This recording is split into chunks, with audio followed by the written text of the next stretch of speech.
Welcome to Tuesday. How the heck are you people? I'm doing fine. I can't complain. I could complain, but who'd listen? And who am I to complain? Why, I'm Bill Sylvie, aka the Dungeon Delver. Good evening. It's wonderful to see you all. Thank you, Dungeon Minister. It is a wonderful opening piece of music. That is a snippet of a piece that was written for me by the Bards of Greyhawk. You should absolutely check them out. The link is actually in the video description. They are, to the best of my knowledge, the only concept rock band duo, if you will, and I will, that creates songs about and for classic first edition advanced Dungeons and Dragons. Except for that piece. Because you know why? They made it for me. They made it for me. And Rich and Jeremy, I love you for it. That is some of the best music. Salute, gentlemen.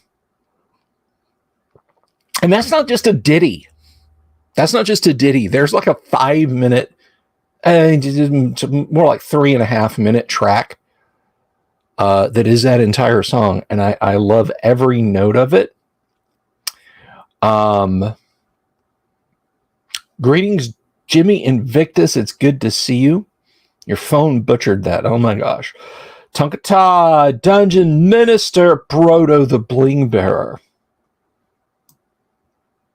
Peace Cybers, greetings. Good evening to you all. It's great to be here. You know what I was daydreaming about today? I'll tell you this. This was just something as I was thinking, as I was getting ready for tonight's show. How great would it be? This is not anything. This is not something that's going to happen. This is literally like on the same scale as what if I hit the lottery and could buy classic D&D from Wizards of the Coast and just publish it, and we could all create, and we live in a big house together, and we'd have a bar with video games, and Jimmy Invictus could cook. It's on that same scale. I'm not hinting at anything. I'm not teasing something that's about to happen ever. But how cool would it be if there was enough classic RPG material to discuss, game reviews, discussions with artists and authors, deep dives on products, crafting videos, that there was just a live streaming YouTube channel where 24/7 you could just pop in as like, oh, well, 7:30 to 9:30 on Tuesday, or 7:30 to 10:30 rather on Tuesday, I watched the Delver's Dungeon. You know, and then right after that is so-and-so's crafting corner, where we do miniature painting. I had some barbecue, Jimmy Invictus. I made some ribs on Sunday. And I finished off my portion of them for lunch today. Very good. In the oven. In the oven. So, classic. This is why I surround myself with brilliant people. This is why, you know. And the amount of money it would take to launch it, I probably could get James Earl Jones to... You are watching CNN Classic News Network, or Classic Nerd Network, rather. How neat would that be? Just like, you know, I want to watch some role-playing game TV. Click. Oh, here's a documentary about Gary. Oh, look, they have a new, you know, on the unboxing channel tonight. They're going through Star Frontiers.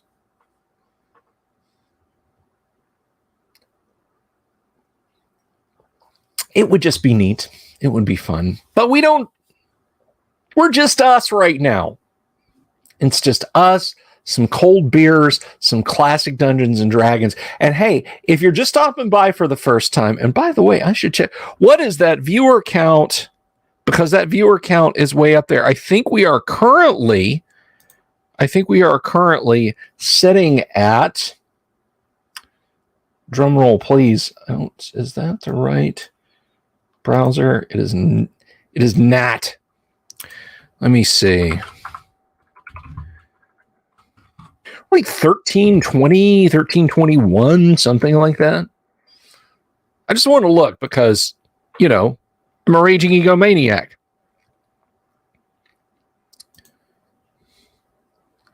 It says 1.32K subscribers. Well, can you give it to us a little bit finer detailed? Can you give us a little bit more? 1322. So if you're just stopping by, if you're one of the 5 people that's joined up in the last couple of days, welcome. Please. And if you haven't subscribed yet, click that subscription button, slam that bell icon, and stick around. Strap in.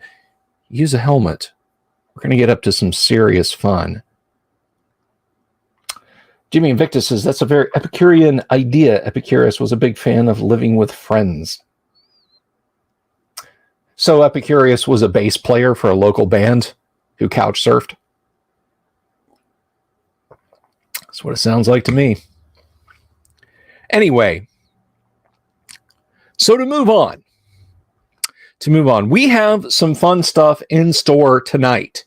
We are going to be reading some more Hidden Shrine of Tamoachan, which is really good. Greetings, Damien. Good to see you.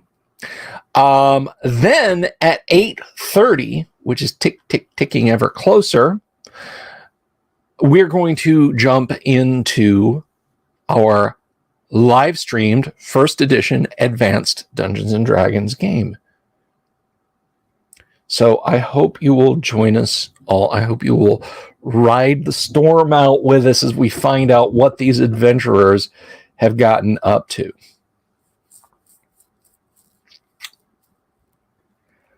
So, before we do that, I just want to mention this. This is another update.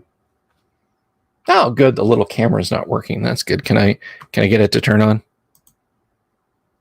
Nope. It's still frozen from whenever, and I'm not gonna fart around with it. You guys will just have to trust me.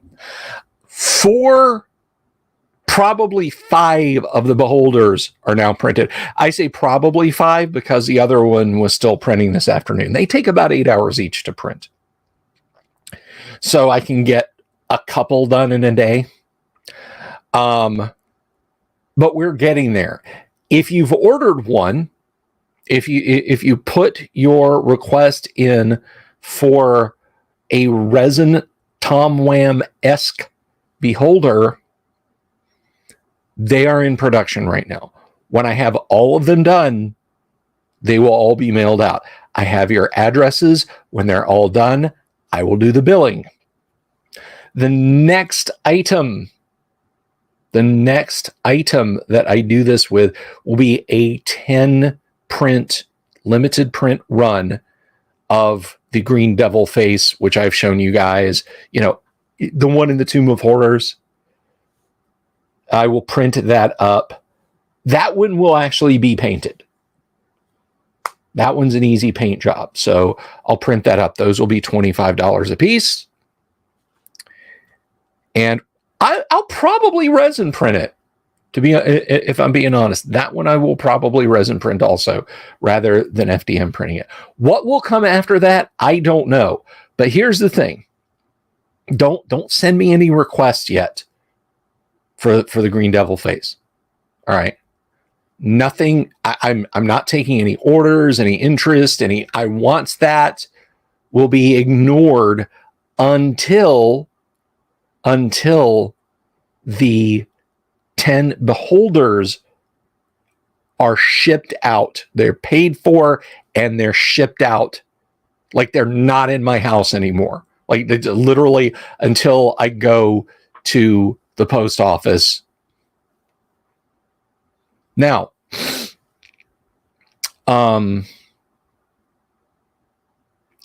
With that said, I will let you know how to reach out to me for one of those. Really want to put those in my mailbox and watch my postman's reaction. I'm not taking a request. No. If I'm going to do Skinnerd, it's going to be Sweet Home Alabama.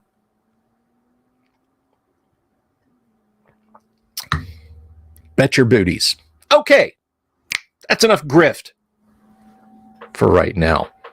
Except to say, I have something super cool in the pipeline.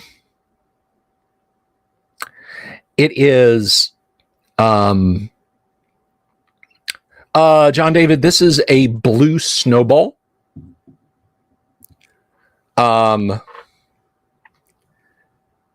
Tracy Lash and I are working on something. It is functional. It is functional for classic Dungeons and Dragons, and that's all I'm going to say. You're going to want it. You're going to want it. As a gamer, you're going to say, this is kind of essential. Not just because it's for classic D&D, but because it's got Tracy's artwork in it. But that's all I'm going to say. So he's excited about it. I'm excited about it. I'm not announcing anything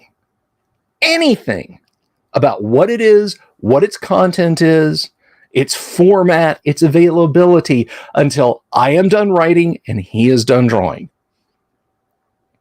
I won't do an Indiegogo. I won't do a Kickstarter. Nothing until it is done and I can hold up a prototype of it and say, look at the art. Here's the content. All. I use Voice Meter. You know what? Here, since I know you have an interest in this area to a degree. I know this is kind of in your wheelhouse. Let me share this real quick, but we can't dwell on it too long because we got to get over to C1. We got to talk about TAMOACHAN. Let's add that. This is Voice Meter. It's free. It is so complicated, but I have kind of, let me be 100% clear, with Imperial Ramblings, absolutely, positively invaluable assistance. I have been able to tweak this to get the mellifluous audio which you hear now. You are listening to the sound of my voice. So anyway, what was it the Beastie Boys said? I got a bullshit mic that's made out of plastic.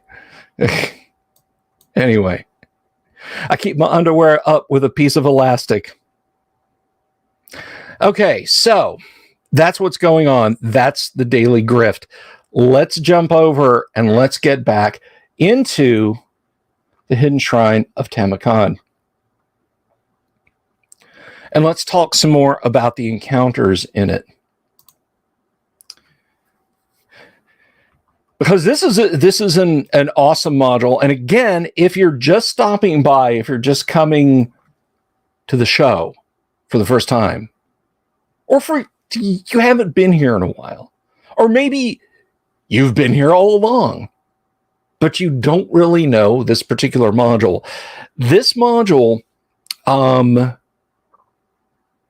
breaks some of the tropes of first edition Advanced Dungeons and Dragons, in that, rather than being a Tolkien-influenced, European-saturated style adventure crawl, this is set in a Mesoamerican background setting. And as it says here, The design of the temple draws heavily on Mayan and Aztec Toltec mythology and society. Certain historic examples were used as models in designing this module. And I love this next line. I love this next line. DMs wishing to expand the ruins of Tamoachan will find it very helpful to use their local library to find out more about these fascinating cultures. Parents, Dungeons and Dragons isn't sending your kids to hell. 1970s parents, Dungeons and Dragons is sending your kids to the library.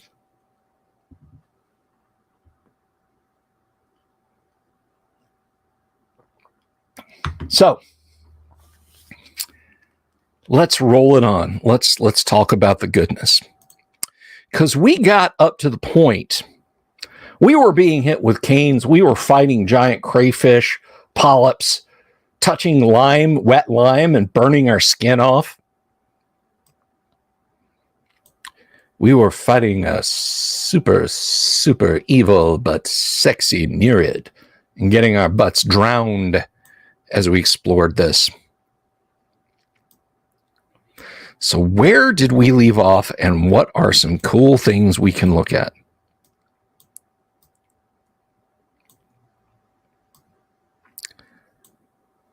Let's see. Because, again, the crux of this module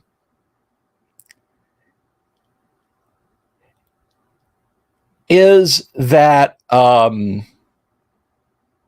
if you're not playing it in tournament mode, where the characters literally fall into a pit that collapses closed over them and they have to climb up the pyramid to get out at the top, they can come in multiple ways.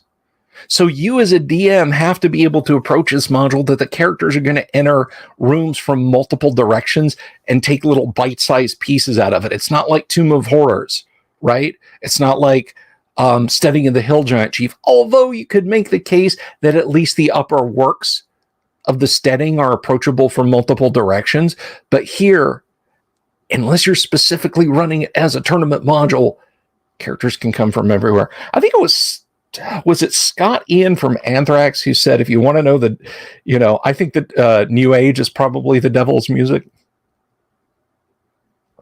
which is not fair because there's some fine works in that genre too. But anyway, he was kidding. I know, I get it. So,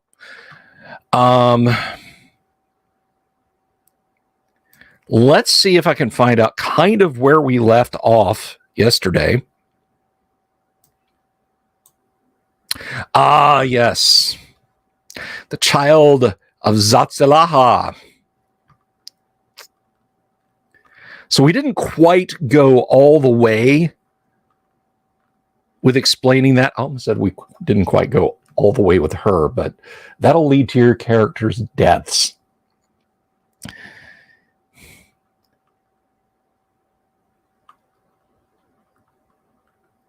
And this is a great cultural mashup because Nereids are, of course, from Greek mythology. And here's one in an Aztec, Mayan, Olmec setting.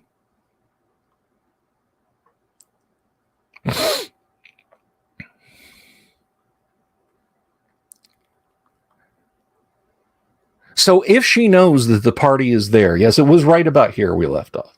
If she knows the party is there, we pick up. After spying on the intruders, the Nereid will cause the water to rise up like a great serpent, hoping to trick the party into believing there is a water weird in the pool. This watery form strikes for 1 to 4 points of damage. If the party cannot be frightened away and they insist on sullying her pool, she will attempt to lure the males into the pool while blinding the females with her spittle. Hell hath no fury. If this ploy fails, her last resort is to summon Chak, her pet electric eel, which may use an electric jolt once per hour. The jolt causes 3 to 24 points of damage to the party if within 5 feet of the eel, 2 to 16 if between 5 and 10 of Chak, and only 1 to 8 if between 10 and 15. The eel will take normal damage from thrusting weapons and only half damage from slashing weapons, as the water will deflect the blow. When summoning her pet, the Nereid will rise up and call out Chak's name loudly. Then the waters will begin to heave and boil, and the watery form of a man with an elephantine head, wearing an elaborate headdress and holding a trident, will rise up out of the waters.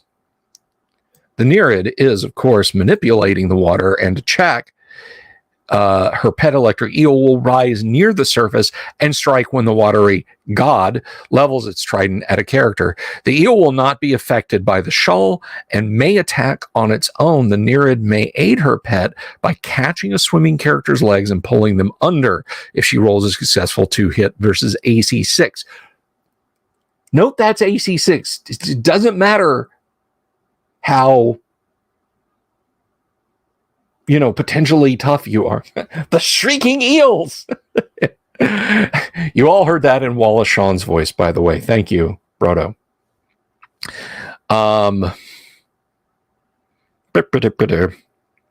So yeah, doesn't matter. You can be walking around in your -2 plate mail, or your thief's got a ring of protection and this ultra high dexterity. All she needs to hit is armor class 6, and under you go. The Nereid may not leave her pool, and if away from the water for more than one turn, she will begin to lose 1 hit point per round. Movement in the water for the party is half normal speed, and attempts to swim the pool should check for drowning, which we discussed in room 11. The pool is 12 feet deep towards the north side, but quickly rises to 4 to 5 feet deep around the edges. At the deepest part of the pool is a grotto hidden behind a bed of kelp. In this cave are 6 golden statuettes worth 85 gold pieces each, and a golden mask worth 170. Also lying in the cache are 2 crystal scroll cases worth 20 gold pieces apiece. The water has destroyed the scrolls in them, and a silver idol, value 17 gold pieces, which is really a bottle holding a potion of treasure finding, and a pair of bronze bracers of defense, armor class 5. So that is the child of Zatzalaha. Thoroughly evil, completely debased, absolutely malevolent. Don't play this like a sweet encounter, even if your party happens to be chaotic evil. Greetings, Mobius. Good to see you. And good to see you again. And again. And again. And again. It's a Mobius strip joke.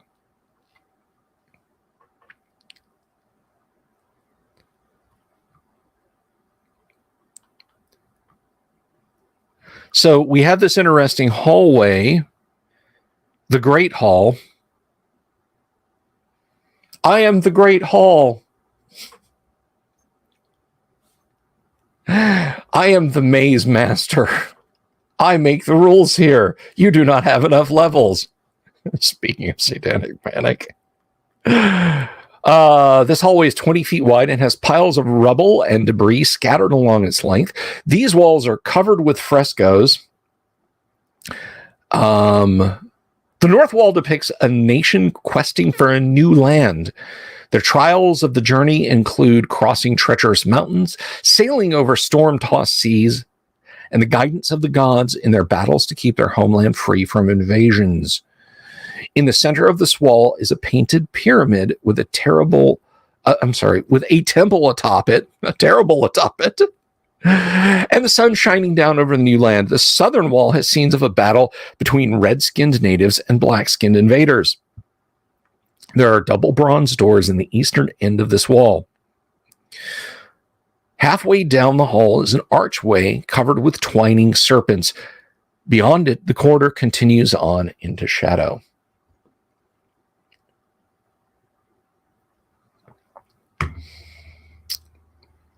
Greetings, Dave L.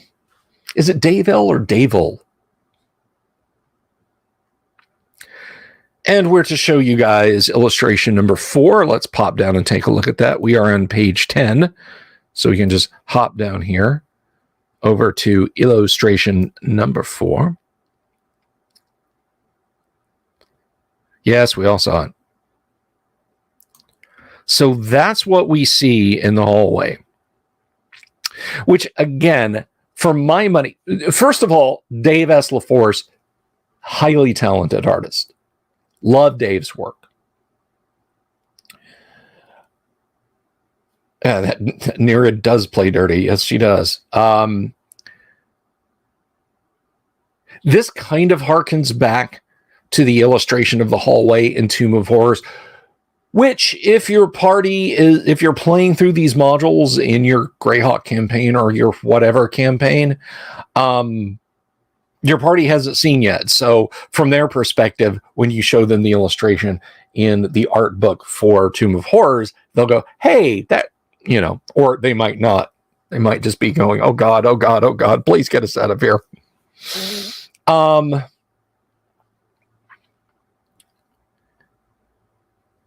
But I think Dave Trampier's incredibly detailed hallway, and Tracy's also, because Tracy Lesh, my buddy, did the original perspective hallway drawing for Tomb of Horrors. I think they're a little bit better than that, only by dint of being more detailed. But the call from Howard Johnson may have been for less detail. But let's go back. Let's get back. Find your way back. Starship. Who remembers Starship, right? Okay.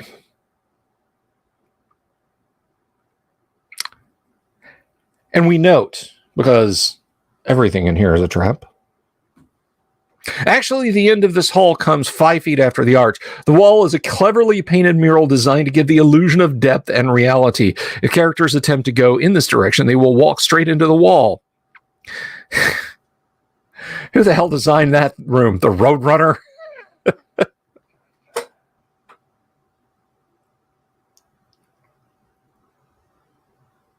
Greetings, Kato 599.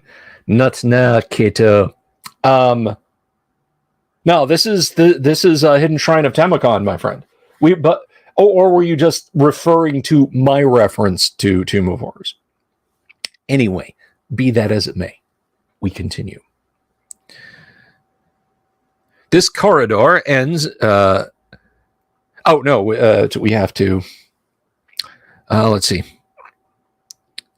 So there's niches on either side of the arch. If a character steps into either niche, they will trip a pressure plate that releases a set of horizontal bars, closing off the archway and trapping the interloper. The painting of the sun conceals a secret door. Opening the secret exit will also cause the bars to retract and reset.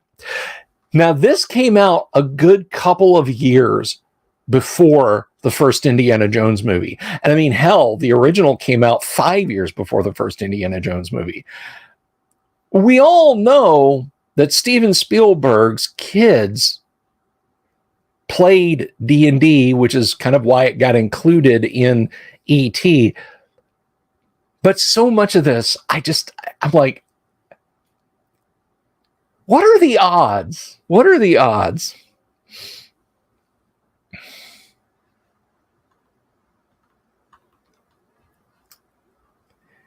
Do they shrink the Whopper as well as the Big Mac? Is nothing sacred anymore? I don't know.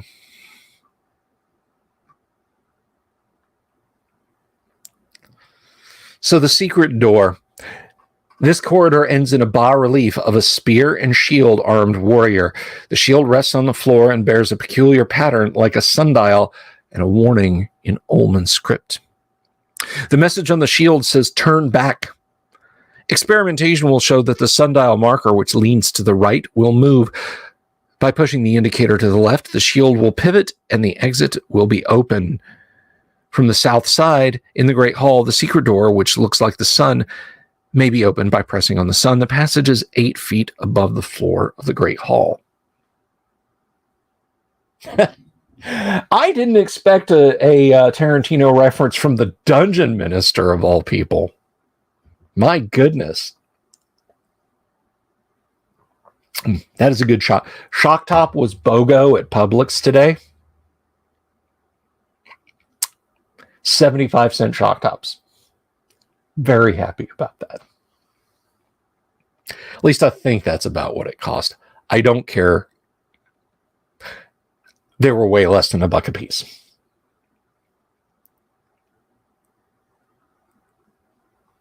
Nobody expects the Tarantino reference. Bring me the comfy chair.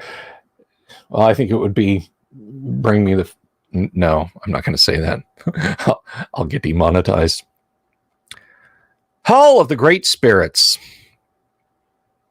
This corridor is high and decorated with sculptures mounted on the walls.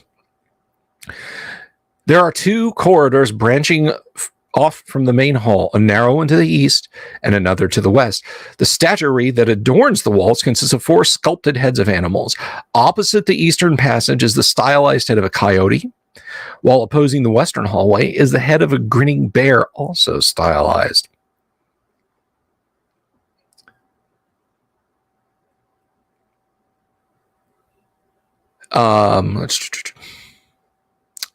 Near the south edge of this hall is a head of a bison mounted on the east wall. The last sculpture is at the north end of this corridor on the west wall. Here is what appears to be the head of an eagle with its beak open. Something shines in the eagle's beak. The statuary is 6 feet above the floor and around 2 to 3 feet in size. And show the player's illustration number 5.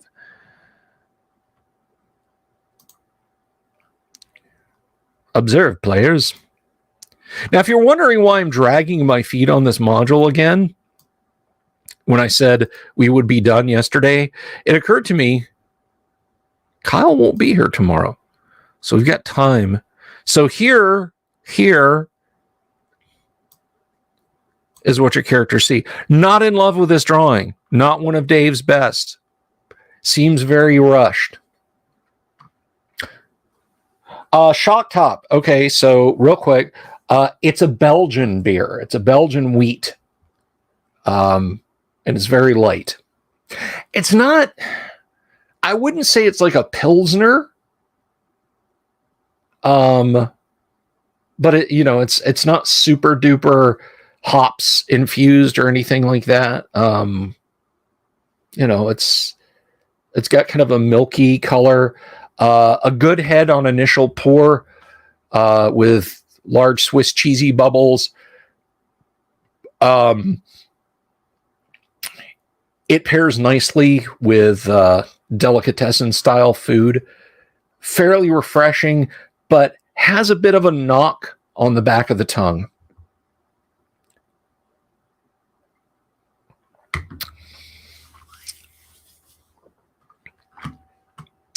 So let us continue back to page 10. We know what those look like.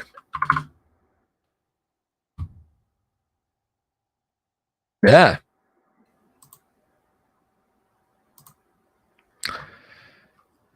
Okay.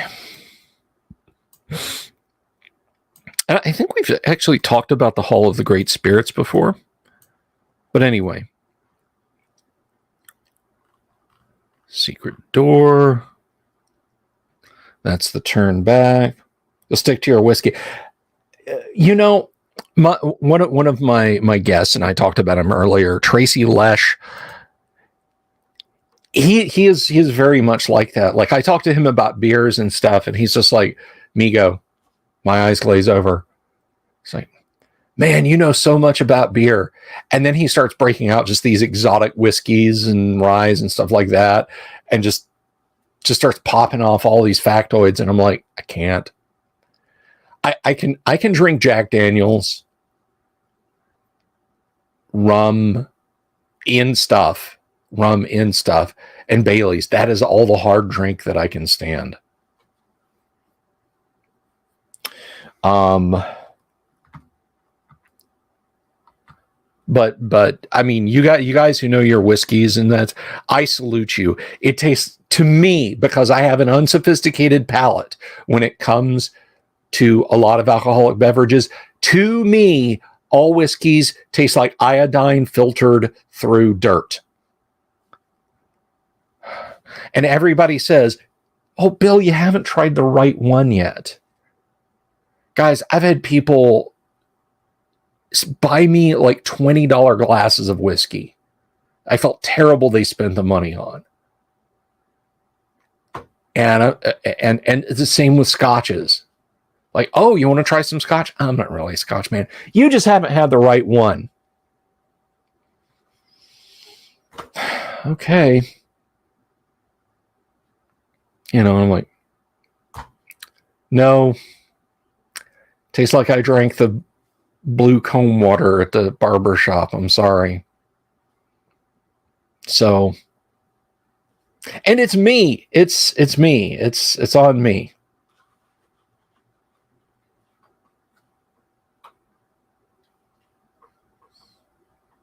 Oh, Tracy, did you sneak in? Anyway. So, illustration 5, the shiny thing, wedged in the throat of the eagle's head is an intricately crafted golden ring. To remove the ring, the character must either reach into the mouth and attempt to push the ring out by another means. Disturbing the ring will cause the beak to snap shut. Clack. Whatever was inserted into the mouth will be pinned and the hinge of the mechanism will jam. The hinge may be loosened with oil or the beak may be broken off by striking it 3 times with a blunt weapon. Rolling versus armor class 4 to hit. So Kato 599. I'm outing Tracy. That's Tracy. Everybody say hey, Tracy. I told them. I didn't tell them about. I just told them that you and I have something awesome in the works. People are JL us.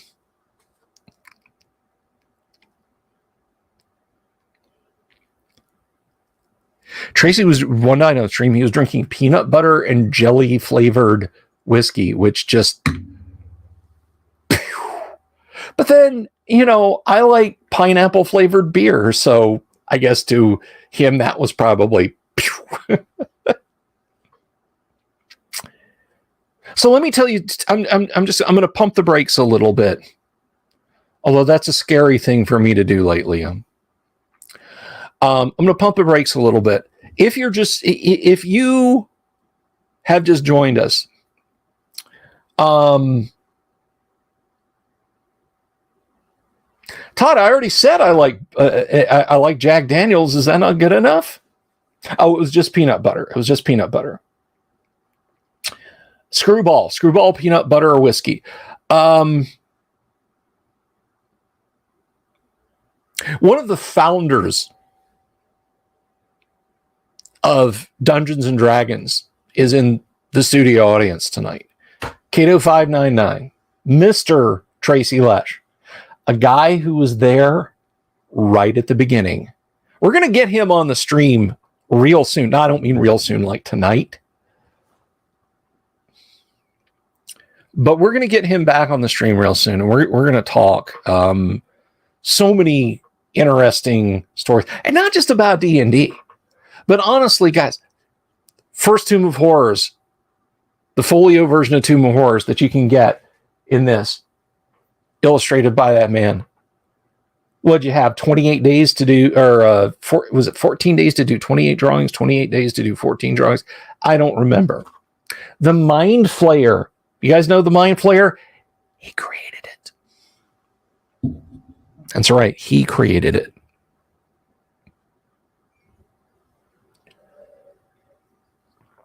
The Roper. All of the art in the first version of Boot Hill. That's all Tracy.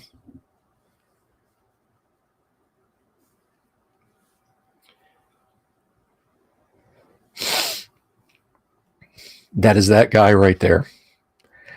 And I am proud and happy to call him friend. Tracy's a stand-up dude. You know, my little tabletop camera is acting up, but he did the art. This piece of art, don't worry, we'll go back to the thing in a second. This piece of art on this mug that you guys can't see because, you know, I suck at lighting. 4K camera, and I can't make this mug look good on it. And the Stein, the matching Stein, which I think is over there. The drawing on it that is absolutely gorgeous to die for. Yeah, he just knocked that out when it wasn't his turn in my Monday night D&D game. Wow. Oh my God.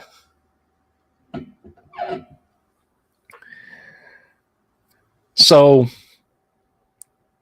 Tracy, it's always a pleasure to see you here, whether you're in the audience or on the stream. Salute.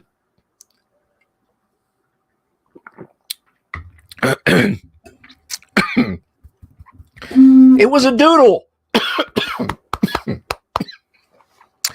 It was a doodle. And it is fantastic. It is another iconic Lesh piece. And this is, now I don't want to give too much credit to Mark. Mark, I love you to pieces, bud. I love you to pieces. But is this Mark's character? I mean, I know you were kind of, ambivalent on it. Yeah, well, it could be. But is this actually Grindel? For a few minutes? No, you got to stick around, bro.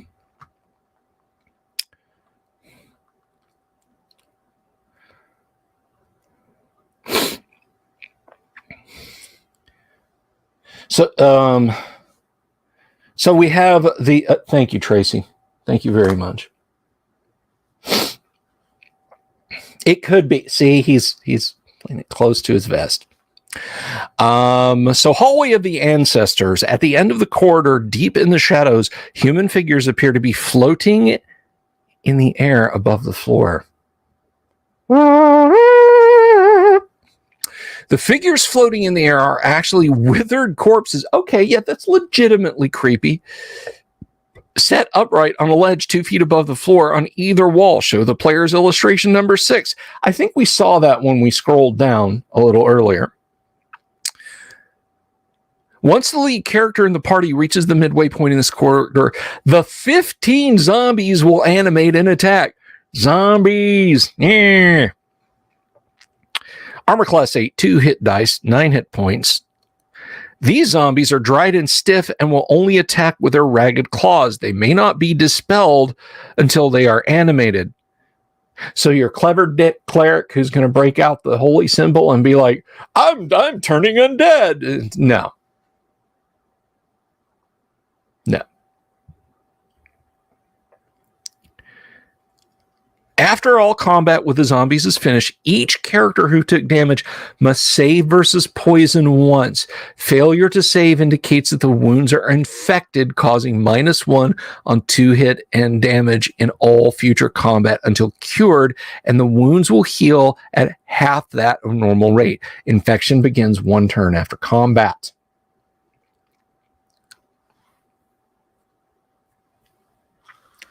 So we have a silver coffer.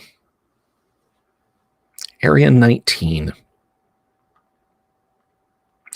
At the end of this corridor is a small alcove holding a 3-foot tall stone pedestal on which rests a small silver coffer.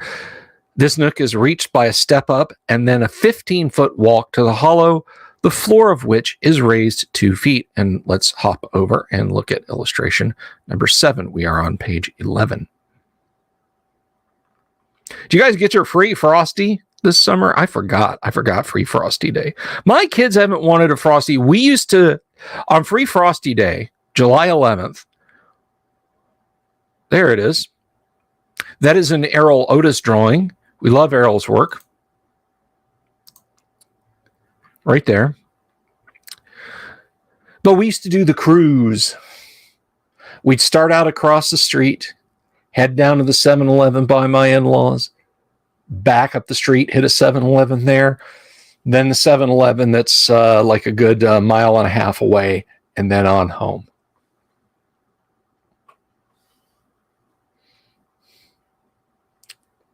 I love +1 to Brodo the Bling Bearer.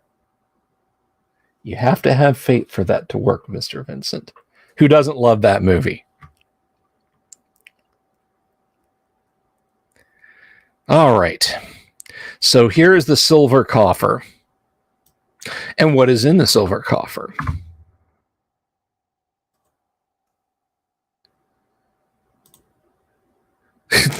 Oh, I did that one right. We'll just come around. There we go.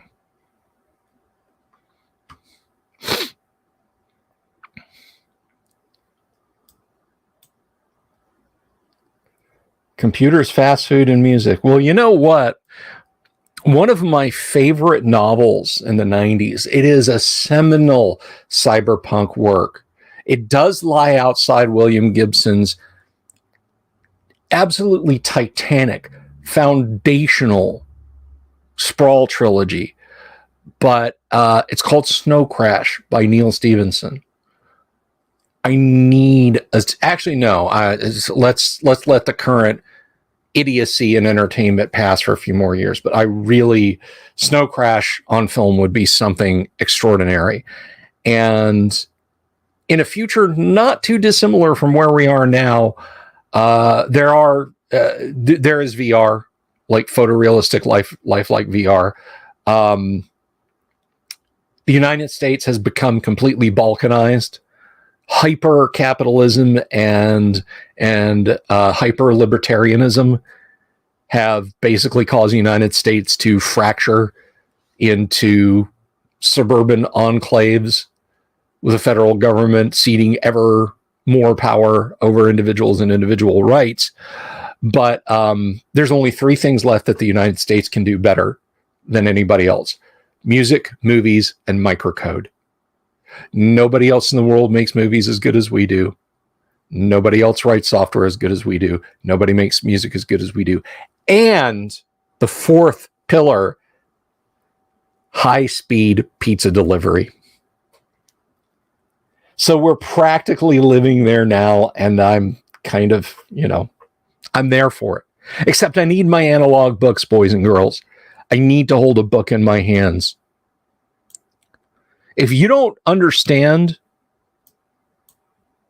the vital importance of holding a physical copy of a book in your hands and having it on your bookshelf and being able to reach over and take it down and flip and look page, chapter, and verse for information, and say, I'll just look online. Raise your hand. Now take that hand and slap yourself for being such a goober. Own your books. So that is the one break I make with the digital. We've already looked at illustration 7, but what is it? Yeah, very much like the real world.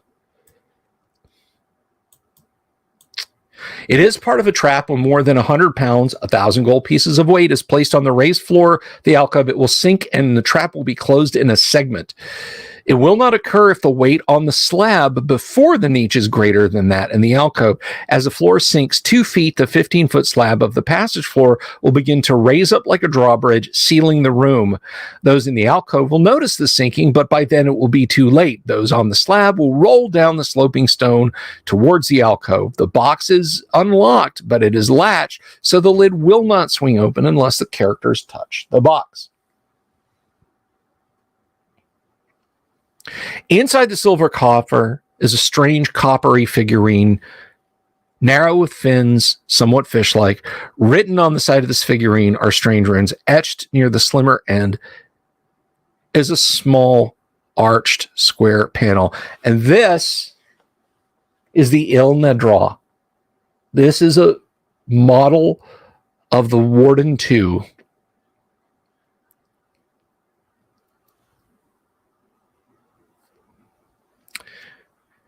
The runes are in a script similar to Grey Elven and spell out the name Il Nedra. Deft fingers will be able to open the small panel, revealing a hollow with a wall of lighted colored beads. Touching any of the beads will cause the lid of the statuette to close. After a few seconds, the figure will rise into the air and start to fly about the alcove, hovering sometimes and avoiding being touched by characters or missiles.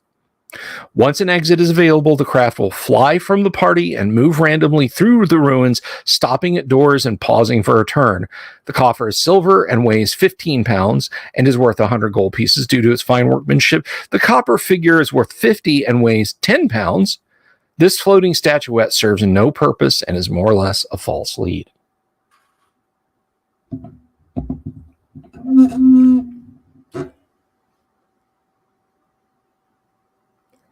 So there is the Warden 2. There is a model of the Warden 2 starship. How did it get here? Why is it here? Dungeon Masters, don't let this go by without doing something with it. Perhaps it was on the desk of the doomed captain of the starship in the faraway barrier piece, and eventually, by carriage or by whatever reason, found its way here into the tomb. You have such a great opportunity to do something cool with this.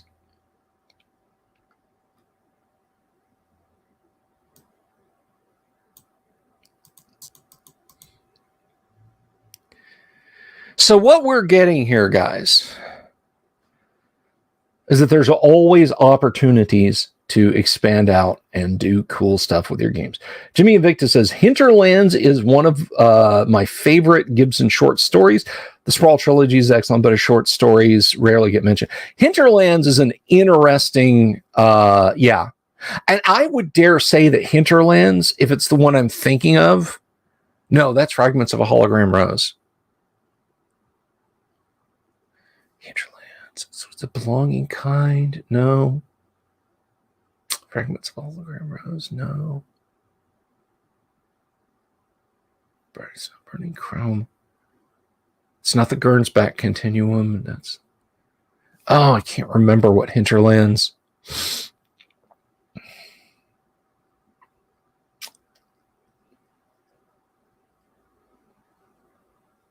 Anyway. But yes, Gibson's short stories are excellent. And to be honest, by the end of the Bridge trilogy, I was kind of over him and wanted to tell him so personally. Like, Laney was such a painfully obvious Gary Stu insert. All right. So we're going to go ahead and pause it there, because in just a little bit, in 5 or 6 minutes, who is calling me? Who dares? It's over there. I'm not going to fart around with it. Oh, yeah, that's it. That's bleak. Hinterlands is bleak.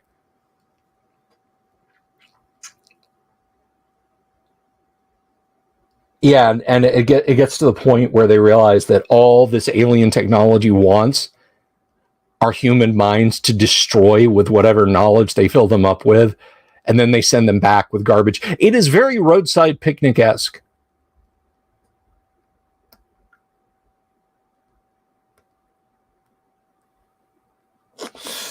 Apropos of nothing, it would be great to get a video on Buy the Book Initiative. There are a lot of videos on YouTube, but they all get initiative wrong, or at least are not by the book. Dave L., all I can do is offer my own opinions on how I think initiative works. There are people who firmly believe that that ADDICT manifesto, that 30-page book about how AD&D initiative works, is the by the book way AD&D initiative works. I find it needlessly cryptic. I probably don't do AD&D initiative right enough for you. I can take time in a live stream and explain how I do AD&D initiative. I'll do it gladly. But I mean, if you guys want a video about that. So I'm going to stop sharing there, because we're going to come back to that. Because again, we've got plenty of time tomorrow to continue on with Hidden Shrine. Let's see.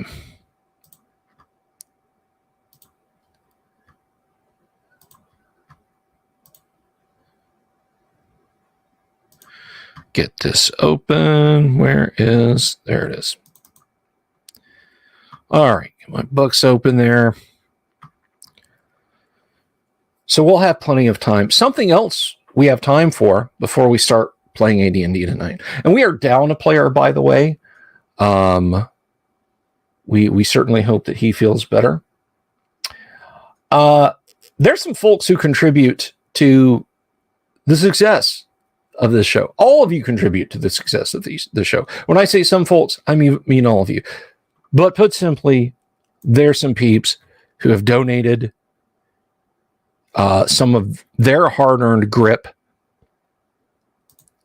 And I would just like to take a moment to say thank you to these folks.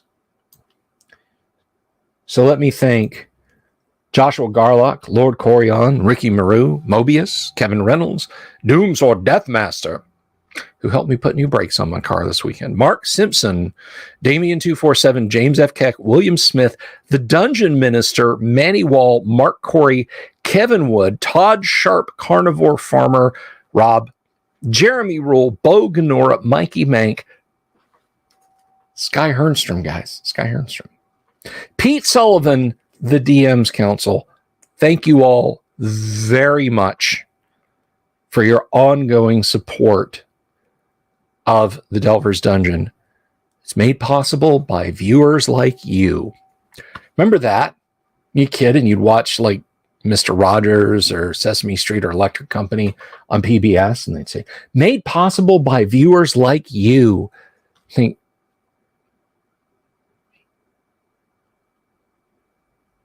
okay. I thought I had a very important job.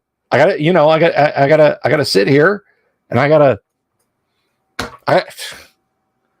can't not watch Nova. It's only made possible by viewers like me. So in just a little bit, we'll have Doomsword and TK will be here, and we will continue our ongoing adventures in Greyhawk. The pledge drives. The pledge drives were usually like evenings and afternoons, so it like didn't impact watching the great TV shows, the great kids TV shows. Again, Electric Company, Sesame Street, Mr. Rogers. Is PayPal better for donations? Yes, Jimmy, it is. It is. Yeah. In fact, I did, because I was asked this by someone else, right? I kid about the grift and rattling the tin cup, but you can, if you see my email address coming up there, and it is right there, just passing under the crab's claws. Now you can tip me directly, and I mean, not on a regular basis, not on like a going basis, but the United Greyhawk Dungeon Crawler is fun. Yes. Viewers like you and the United Greyhawk Dungeon Crawler is fun.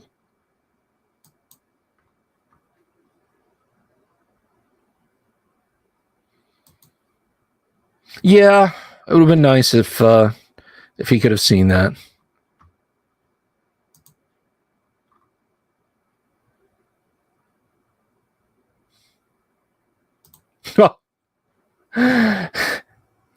I just moved over to a tab in my web browser for my email. I get this spam from YouTube.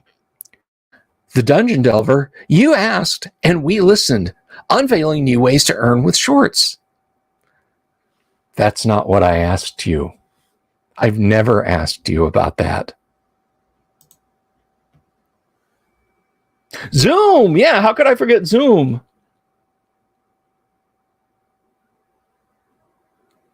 How could I forget Zoom?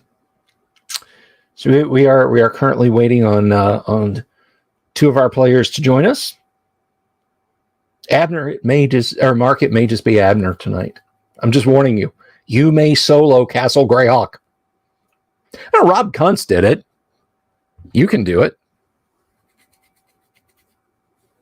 I will never unveil my short. Yeah, YouTube wants to be the next TikTok, which is probably why when I did that 20-second video of me throwing away an Amazon wrapper with the Rings of Power ad stuff all spooged over it, I was like, oh, Rings of Power. Let me put this where it belongs. I threw it in the trash can and slammed the trash can lid. That's literally like the entire video. It got like 6,000 views or something. It didn't hurt that I stuck a bunch of tags on it. Rings of Power season 4 episode 4 or season 1 episode 4 review, like hashtag Rings of Power, hashtag review, hashtag spoilers, and all that stuff.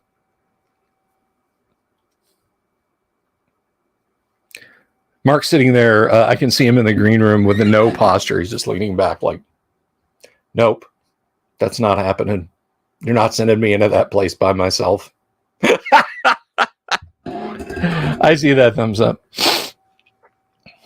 So yeah, we're just waiting on a few folks to hop on board to join us, and then we'll get into that, into some classic AD&D. So if you're just coming by and you're like, hey, I don't know, what do you mean you've been running your mouth for an hour? What do you mean you're going to play classic D&D? We're gonna get on playing some classic Advanced Dungeons and Dragons First Edition. Now, sometimes we actually play with miniatures and Dwarven Forge terrain. I've got a setup out there. The camera is not in the right place, and it's not working anyway for that. But we have that out there, and you guys can see it. You guys can see what the characters are seeing and that sort of thing. Tonight, we are going to be Theater of the Mind. Dwarven Forge is awesome, except when the player characters go where it's not. And then there's no point in just having the camera pointing at something that's not there. There's Doom Sword. Turgo has entered the arena.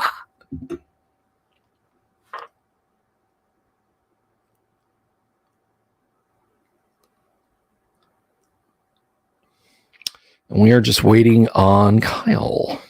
Sorry, on TK. Let me see. Maybe I've got a message from him. Maybe he can't make it.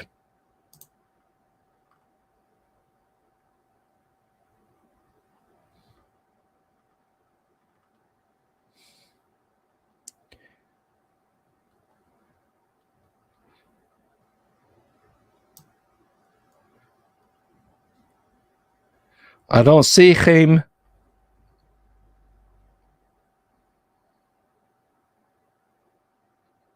I do not see him.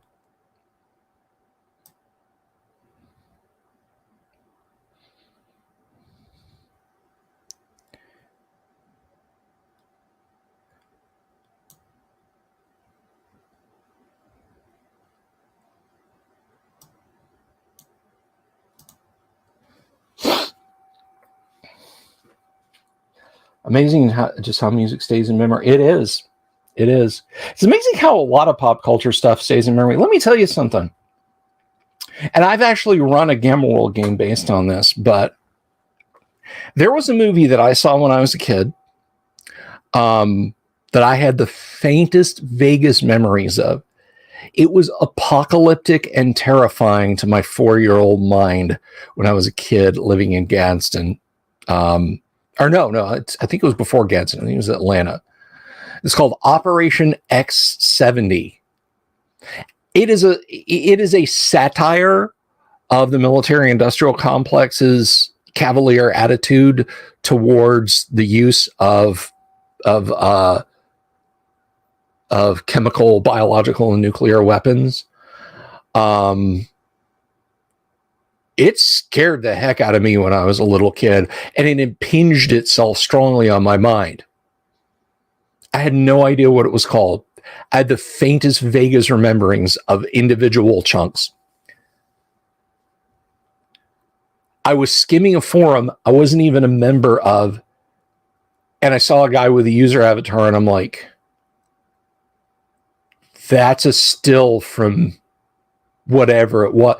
So I went digging, and finally, with the assistance of some friends on Facebook, I got the 411, and I watched it, and I see the parody and satire of it now.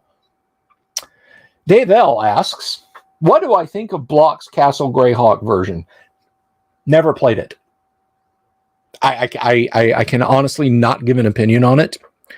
One thing I will tell you, though, to the best of my knowledge, there is one person, and I'm not, okay.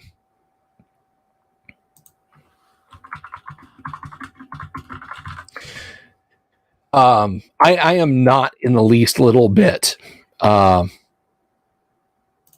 saying anything negative about Joe Block at all. I'll knock myself as well.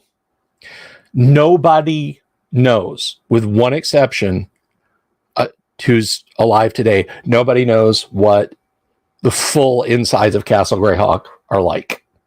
We can speculate. I have seen some maps.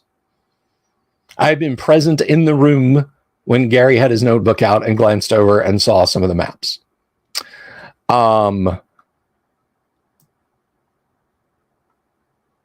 But so I can't speak to whether or not Joe's is any closer to that. But I know the person who is now in possession of all of Gary's Castle Greyhawk notes. Now, if you're asking me, do I think it's good or it's bad? I can't give an opinion either way because I don't have. I haven't seen it. I haven't played it. Ricky Maru says he is joining shortly. So TK, we will see you in a few. So yes, we will be playing AD&D here. We're just waiting on one player.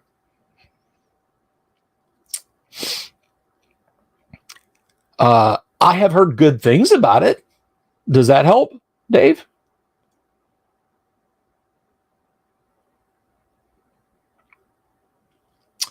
The Manitou scared the hell out of me when I was like 5. Yeah, that'll do. There's a couple of two or three more movies that I wish I could get out of here and remember.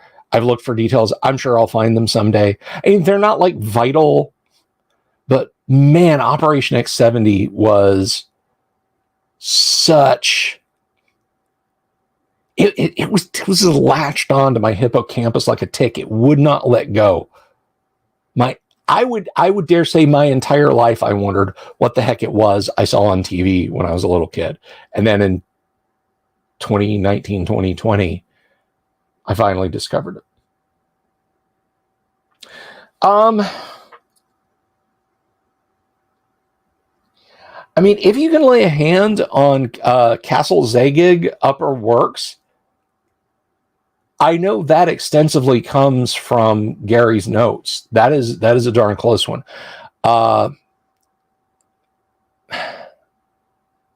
Okay, I don't want to toot my own horn here, but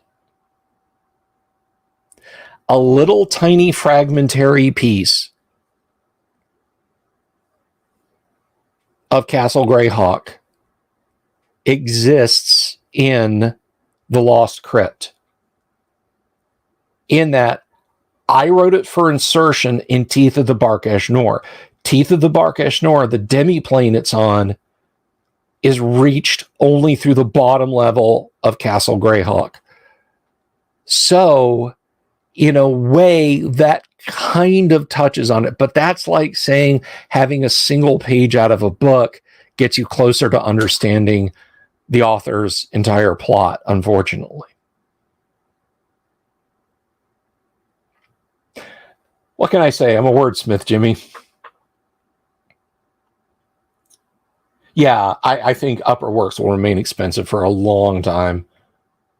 It has probably gone to complete unobtainium at this point. I don't ever foresee Gail Gygax allowing the publication of Gary's stuff. Certainly not the things we all worked on. I don't know why. It is almost an assured, guaranteed paycheck for her. But I would dare say, and I don't want to sound ugly about this because I certainly loved Gary's works, I think that milk is starting to go bad. She needs to do something with it. She needs to do something with it. All right, so TK is going to be joining us shortly. I'm going to go ahead and bring two of our players on. Or Corion, not feeling well this evening. So he'll be joining us again next week. So without further ado, let us welcome Mark and Doomsword. Good evening, gentlemen. What's up? Hey, hey. Howdy. So with Sir Outlier kind of hanging back and being strangely silent. What is it your characters are going to be doing? As I recall, you had all left the scene with due haste after, not due hast, by the way. That'll get us copyright strike for music. The Tower of Armaments, you skedaddle out of there after a bit of an encounter with the smithy and so on. What do, brave adventurers? I suggest another delve into probably the cistern, but after some rest. My spells are depleted. Alrighty. I'd agree with that. It seems the most success and treasure has been had through that. And it might be good to even do something like finding the back door that the hobgoblins claim to exist. Indeed. Gives us more options. We should have a sort of a general idea of that in our mind's eye, right, Bill? Being that we saw which way they went to get to their secret backdoor exit, and we knew whereabouts that was on the map. A general idea. You might be able to figure that out. You will definitely have to search in the surrounding marshes, surrounding the vaguely hilly area around Castle Greyhawk. I was going to suggest going down to the cistern and finding it that way, but we can do that too.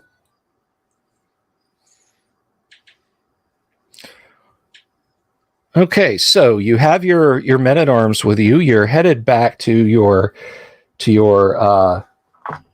bolt hole, the longhouse. Mm-hmm. Nothing undue happens. You arrive back, and there it is. So you're going to rest up for the evening? Were our people successful in de-spidering the longhouse? Well, I mean, you guys have only been gone like a half an hour, so they haven't gotten much of a jump on it, and they're surprised to see you when you come back. Is there something horrible chasing you, my lord? No, we closed the door quickly.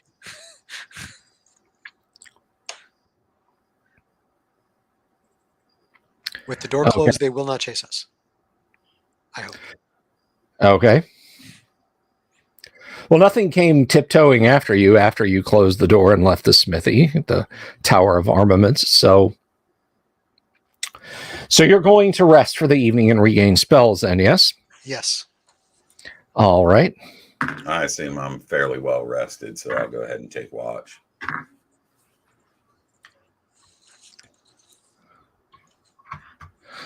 Alrighty. New window treatment project for the Longhouse, Robert Phillips asks. Let's see.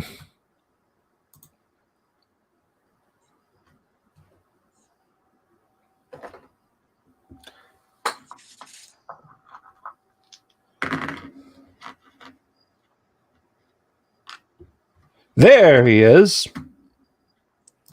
Good evening, TK. Sorry, I am late. Blame my professor. He's a long-winded old git, and I love him for it. Well, that's fine. Education comes first. We are pro-education here in this neck of the woods. So, you have retired to the Longhouse to regain spells, rest up. I forget, did anyone take any considerable damage fighting the smithy and the Tower of Armaments? No, I don't think anybody took any damage. I took none. Oh, well, there's always next time. I mean, good. Congratulations. That's fantastic. Let's see. I have left on my sheet that I am... Actually, no, sorry. I have noted on my sheet that I'm at 17 of 24 hit points, but I don't recall whether or not that was from the smithy or if that was from prior engagement, because we kind of were doing that all at once. Yeah, that may Okay. be for the spiders.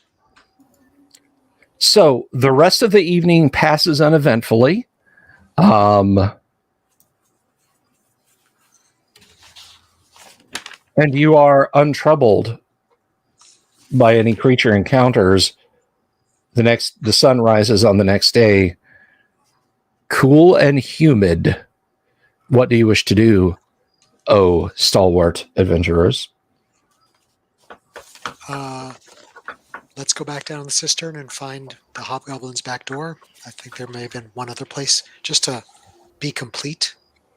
Mark, please, we are a family-friendly live stream here. Okay. So, you're heading back. Nothing untowards. You are in the central keep there. There's the Tower of Armaments off to your left. Silent. You hear no clanging of hammer on forge. You smell no coal smoke or anything like that. And the cistern yawning wide open before you. We'll scoot down the chains. I'll go first just in case there's something ready to murder us. All right. Are we bringing any of the hirelings besides my bodyguards? You mean the 5 that are currently being watched over by Lord Corion? Them? Yeah. No, let's leave them home. I'll bring Leo and Nerm. Okay. Alrighty, so down the cistern chains you go, and you once again find yourself. The stations have not changed, north, south, east, and west. Which direction from this circular room do you wish to depart? Hobgoblins were south, I believe. Right. So let's go. Cool. Alrighty.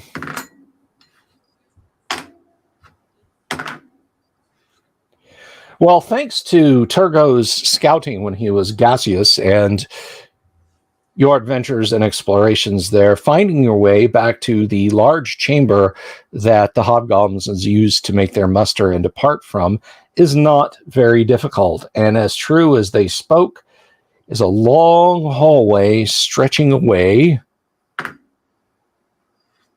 in the distance.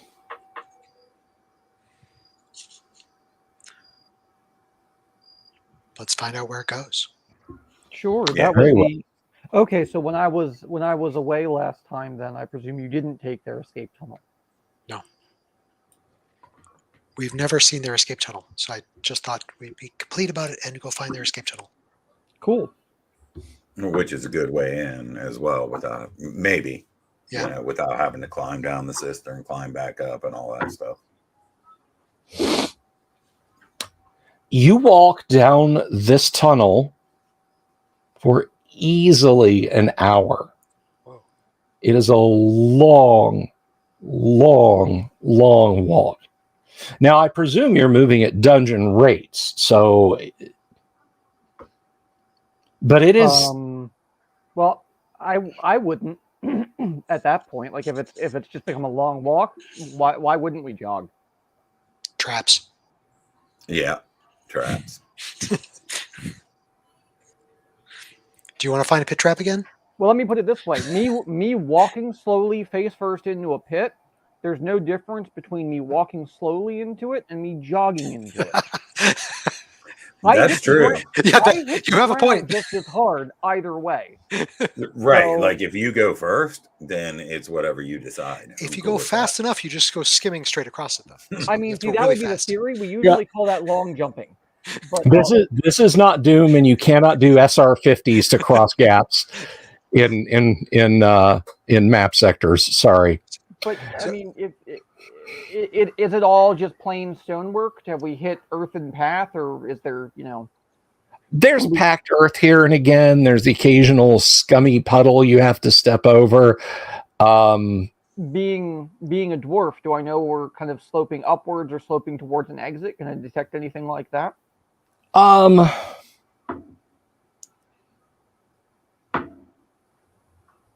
Yeah, it's just a straight hallway. It's just a straight hallway. Doesn't seem to incline or decline. But if you are going to be moving at speed, like not not stopping to carefully search and examine, you do come to a hallway, the end of the hallway, which opens out into the air. You are looking away to the east now. You're not sure how far away from Castle Greyhawk you are. Certainly, you're not under it anymore. The end is choked with bushes and reeds and so on and etc. It's just basically an earthen hole in the side of an embankment. Yep. If we climb the embankment, we should be able to see the castle from here, right? Perhaps. In theory. Abner will have his bodyguards go up and take a look. Abner, Yes. you're a magical miscreant. I'll agree with the first part. Is there any way you could leave a mark or something here that you could see from the camp? No. A magical flare, if you will? No. Well, damn. Thought I'd ask. That seems to be your prerogative. Okay, so when returning to the surface there, your men-at-arms say, we didn't see a castle anywhere. It's just kind of, rolling sort of marshy hills everywhere. There's, ponds and puddles and little stands of trees here and again. Okay. Abner goes up to take a look. He doesn't believe them. It's sort of rolling marshy hills, little ponds here and again, some stands of trees here and there. He looks around. Okay. Can't find it. Okay. But then the tamaracks standing near-ish to the castle are enough that depending on how far away you are, it just might be obscured by them. Okay. I had forgotten about the tamarack stands around it. I thought we could see the towers. Okay. Well, let's head back in the tunnel, I guess. Yeah, and we could pick another direction. We could finish the paths from the orc side, which I see from Jinan's map is incomplete, and no one seems to have ever gone far to the west from the cistern. Right. And how far is that tamarack away from the exit? I'm not following you. How far is? Right. Oh, So we had just the various stands of trees. Oh, there's some close enough you could hit with an arrow. There's some that look like they're a half mile away. They're just sort of here and again everywhere. Right. And they might just be tall enough that they're obscuring the castle and that sort of thing. Just so. Right. And so it would take a while I assume it would take a while to scout that out. And It could. I mean, do you guys want to do that so that we have a way this way in, or do we want to use this solely as an escape route? Well, I mean, let's do it logically, right? We know what direction we came from, right? We know what direction that the tunnel set off in, right?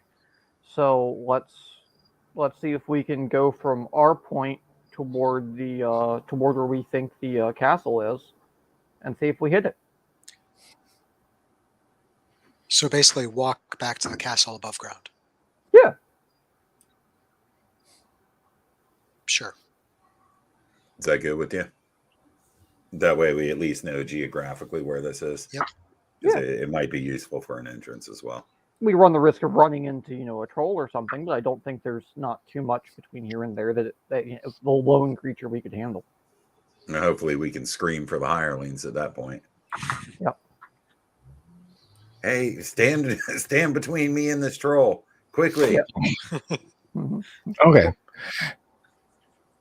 So you managed to not get lost on your way back to the castle, but after pushing through some stands of trees and ducking through some thorny, scratching thickets of bushes and so on, yes, you see what is presumably the eastern side of the castle walls before you. How long of a trip is this? Maybe, I mean, a half an hour, 45 minutes. Just enough. Just enough. We have enough information to where we could make a scout map, basically, right? The same way you would do in the military. Yeah. Mhm. Watch, pace, watch, timestamp count, yada yada yada. If you wish to do so, certainly. Now, you're not familiar with the upper terrain area around, so unless you're absolutely insistent on it, I'm presuming that you're going at a walking pace back towards the castle. Yes, I would assume Right. a walking pace. All right. All right. So yeah, it takes you about an hour, 45 minutes or so, and you reach the castle. So going in this way, we can assume it's going to take us about 2 hours from the longhouse to go Yeah. in Yeah. this entrance versus 30 minutes or so to get to the cistern and then deal with the climbing down it and all that kind of thing, right? Correct. Think perhaps. Okay. Well, we've spent our morning walking about the swamp. Let's go down into the cistern again and pick a different direction. You got your steps in, that's for sure. Lovely swamp here. It's a shame it's not frozen. My boots really liked frozen mud better than soup. Yeah, and it is. Your boots are all pretty squidgy. All right, returning to the cistern, climbing down. That takes a while. Nothing untoward happens, and you're now standing in the four-way direction. Which direction are you going? Abner? West. We've never seen what's in the west, All but we right. always hear things. The west. The west is the best. Yeah, east is the beast, west is the best. That's Get sweet, in, Patrick. and we'll do the rest. So who's right? So we left behind a bunch of hirelings and that sort of thing. What about Jeff? He's back at the longhouse, as well. Okay. Yes. So what's our retinue look like? I mean, who's here? Outlier with Leo and Nerm. Abner with his bodyguards, Hilda and Harold, and Turgo, the mighty And me. Turgo. Right. Yep. So what's our marching order look like? Outlier and his guys up front. Well, you up front. Right. So right, we'll do the scouting thing like normal. Yeah, and then a combat line will basically be Outlier and his guys up front. Yeah. If I can, I'd like you up front next to me. You're just as good a fighter as I am almost at this point. Yeah, at this point, I agree, and I'm using the two weapons and things, so I think it fairly helps ratio of hit to miss. So yeah, I'm good with that. And I'm happy to cast Prot E on you, get your armor class, that kind of thing. Right. So, Even better. Yeah. So no, I think you and me up front, a follower, and then other followers with spears behind, and call it good. Yeah, I'm good with that. Awesome. If it's okay with you, I'll sandwich a follower between us because I don't want to stand next to you. And I don't want to stand next to you either. Plus, we've got this thing where, we've got this competition and how many guys each of us kills and all that stuff. Exactly, and what counts as one. I don't want my great sword to just accidentally scythe out your legs. It'll be fine. Yeah, that would be unfortunate. It's the game within the game. Indeed, it's the meta game. Some might say. Indeed. So all we have on our map to the east is a room that has a broken wall to the west, and I seem to have scribbled kobolds off to that side. But that's the only notation we have. I can kill some kobolds. Well, I think I remember writing that when we had heard kobolds. But this was also the direction that the alarmingly intelligent ogres came from. You mean when Right, and we never did anything with those, right? We just got out of there. And yeah. The one thing we did was avoid them. Right. I love the implication, did anything with them.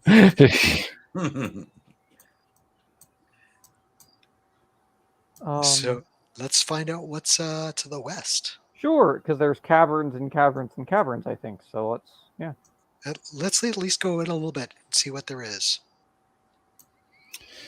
Okay, so through the western archway. Nice. There, I'll travel up. Sorry, I assume I'll travel up, 30, 35 feet ahead or whatever. Allow improvisation to do its work. I also assume that the dwarf's paying attention to anything that he might recognize if they're underground. If there's anything stonework, etc., please DM, let me know. I would be looking for that. Okay, so through the archway to the west. Of course, there is a door. So do you want to try and open that there, Doomsword? Well, I'd like to move up carefully towards the door. Okay. And take out my short 5-foot pole. And I want to look at the door first and see if anything sticks out as unusual about it. Does it have like a pull ring or something like that? It's obviously not locked. Looks like it opens out away from you. There is a ring on this side. The door seems to be ever so slightly ajar, but not so much so that you could peek through a crack between the door and the jamb. It's just an inch or two open. Otherwise, it appears to be of similar construction to all the other doors that you have seen thus far in Castle Greyhawk. Does it appear to be like stuck, swollen, anything like that from moisture or anything? It does seem to have been affected more by moisture than other doors you've seen. Yes. You don't know if it's stuck. You haven't touched it yet. Do you wish to touch it? Only with my ear as I listen at said door.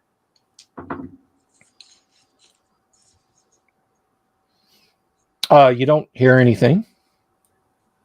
All right. I'll kind of put a shoulder into it and put both hands on it and try to give it a push, like not like a ram into it type of thing, but try to open it somewhat quietly. Okay. You managed to shove it in a couple of inches. There is cool, damp, sort of moldy smelling air that puffs out of the room on the other side, but it is not budging beyond that inch. And you can see why. There is tightly packed damp sand piling up behind the door as you push it open. You think it might take more force than a single person can put into it. Oh, it's that room. Yeah, is there... Yeah, I just want to clarify. Is this the door from the cistern into the western room? It is. Oh. Okay. And is there enough room at this point to stick my head through that opening, or... No. Right. This is the room they pulled the jars out of. No. This is just the room to the west. I think if you push that open, it's about a 30 by 30 room, and then there's and off to the north of that room is the room that had the jars that Valoric, if I remember the diaries correct, did a good job of killing things from them. Yeah, that sounds about right to me. Nice memory. Geenan's journal worked pretty well. Yeah. So you probably need to get a good shoulder on it, maybe outlier and Turgo. Yeah, absolutely. I'm happy to step forward the moment I see, any kind of, resistance, etc. All right, I'll just, because once again, as he's searching, we're not stopping, right? We're moving forward still. So Right. right. So Yeah. the moment you're paused and are dealing with the door, I'll just come up behind you and lean into it as well. Do you need an open doors roll, DM, or? Yeah, the both of you are able to shove the door open. And yes, indeed, this opens into a 30 by 30 chamber. You're able to see the what sources of illumination do you have actually? I have dark vision. Torches. Infravision. Okay. All right, so you do have torches. Those of you with infravision or dark vision, it is not working due to your proximity to the torch. Sure.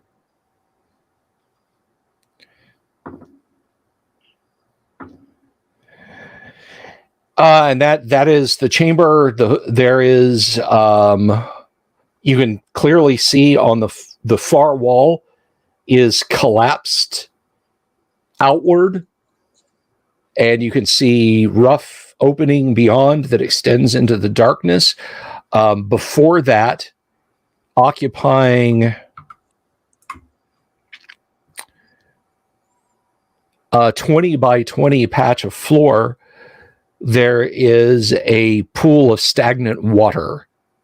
So basically, you've got 10 feet of wet, sandy floor, and then there's the pool of water just in front. And so the door was stuck with sand. The sand seems to be sort of moving from west to east, maybe, and is piled up against the door. It's everywhere.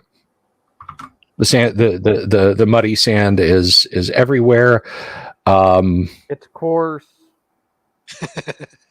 Gets in everything. Gets in everything.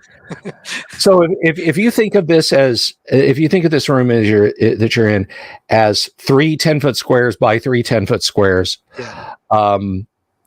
The stagnant pool of water occupies 4 of those in the lower left-hand corner of this 3 by 3 grid. Does that help? Yep. Yeah. Now, Venger, I didn't say it was greenish. I just said it was stagnant. It probably looks orange in the torchlight.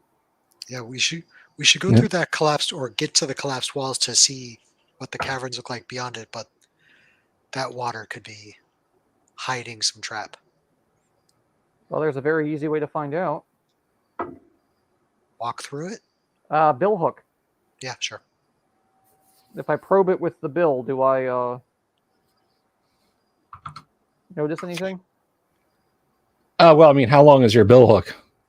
Now I have to go and look. You don't know? Okay, You GM, should know. How wide do the inches your car? I'm sorry. How's what? How wide do the inches your car?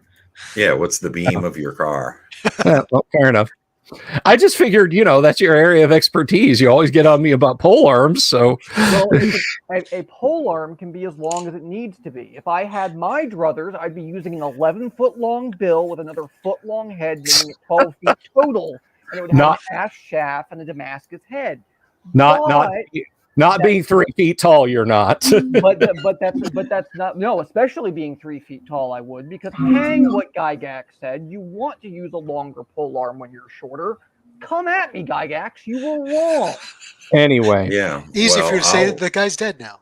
No, not even that. I'm a humor practitioner. This is what we do. Oh shit! I turned him over. I know, we got him riled up. We got him riled up. Hey, if it makes you feel any better, I'm looking at the nomenclature of pole arms and Unearthed Arcana, and I can answer it if you can't. Go for it, because I'm looking on the chart here and I currently can't see it. So I see ranges, but I don't see if does range equate to length. No. Okay then. Right. And I think they're basically basing this on, hey, whatever length pole you put it Yeah. on. Because a partisan is 7+ feet. Right. Yeah, they're including an enclave and Guisarme and Yeah. military fork and stuff in terms of length. 6+ I don't know. feet, 7+ feet, 8+ feet. 8+ feet. So 8. It's 8 feet long. Your bill hook is 8 feet long. That That's seems fine. reasonable to me. Write that down on your character sheet. I'm making a note of that right now because if I don't, somebody's going to hang me, and it's going to be me. Okay.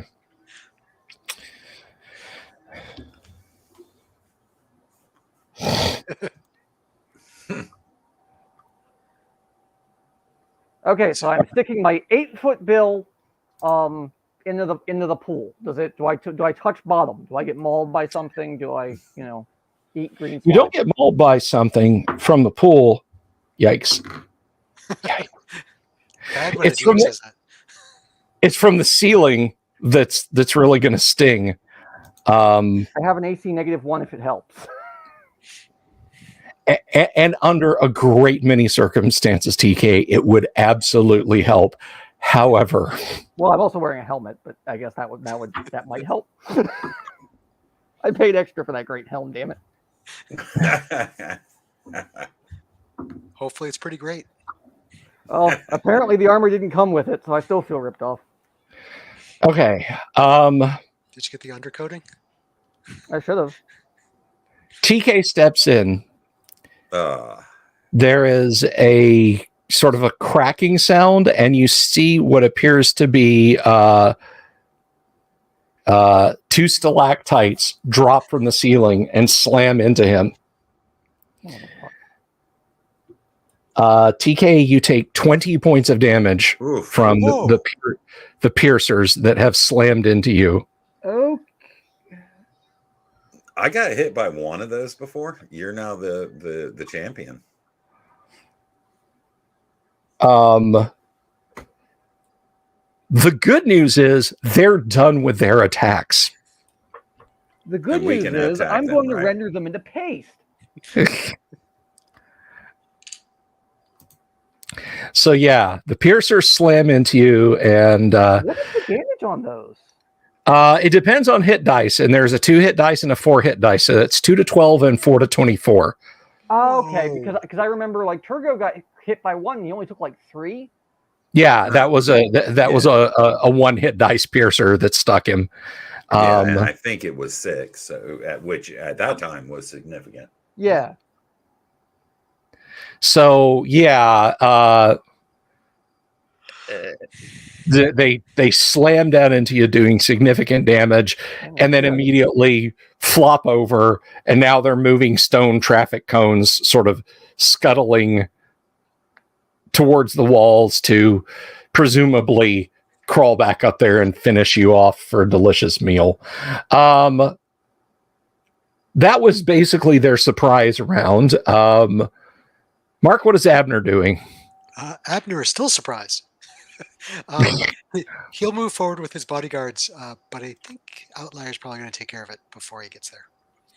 Okay. TK, I'm guessing Outlier is about to have some fresh cave muscles. Yeah, I'm going to render very angry, cursing, and probably... I'll let you fill it in. You're just such an attractive guy, though. They couldn't help but drop on you. Doom Sword, you're going to smack them? Yeah, how far are they away from me?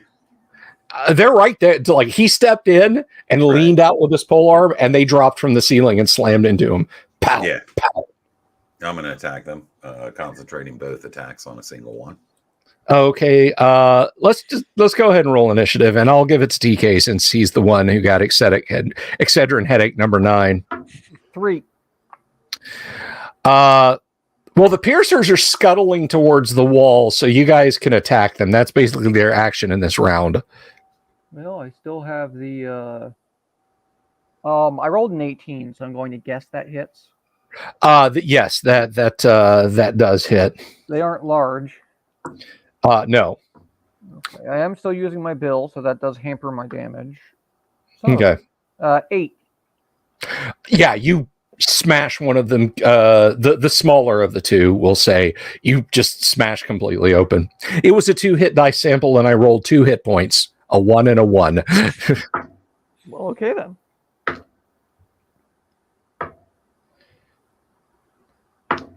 You gave worse than you got, though. Yeah, the other one is kind of, I mean, it if it feels any sympathy for its fellow, it's not expressing it as it's scudding up the wall. Abner, did you say you sent your men at arms in to deal with it, or?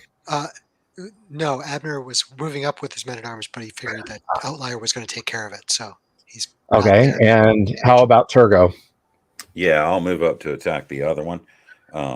First, I try to slash it with my longsword. And that's an 18, so that hits AC 1.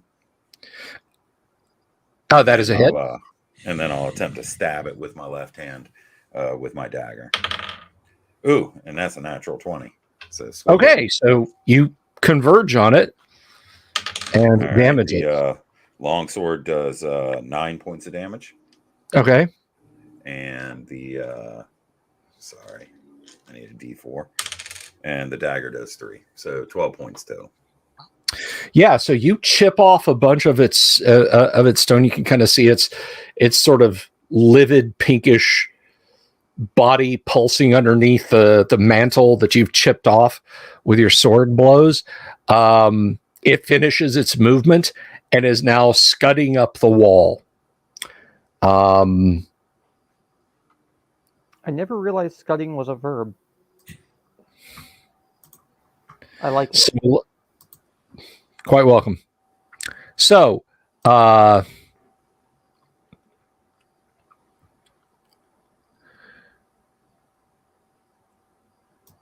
let's see. You guys gonna attack it again? If I can reach it.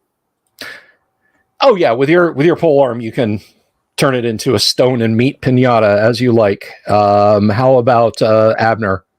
Is it possible for Abner and his people to move into the room? Yes, absolutely. Then we'll move into the room, and we're going to move towards the puddle, the stagnant pool. Okay. Alrighty.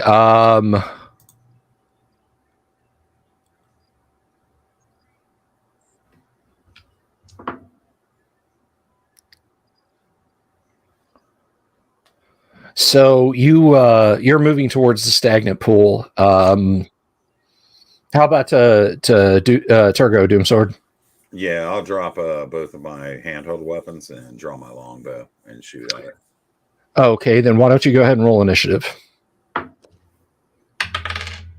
5. It gets up to the ceiling. And it's over you guys. You're not sure who it's going to try to attack in the next round when it gets there. But you can shoot it. And with your dwarven height, you can still put a foot of steel on it. So you can go ahead and make your attacks now. Okie dokie.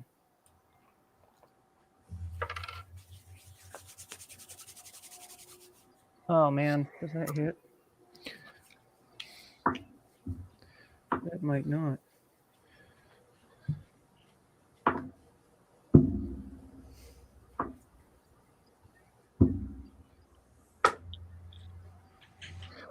Okay. AC 4? No, it just clanks off of it. Turgo, take your shot. All right, that's gonna be tough. Yeah, that's a miss. Okay. First shot, at least. Well, it spent this round moving up. It is hanging precipitously above you.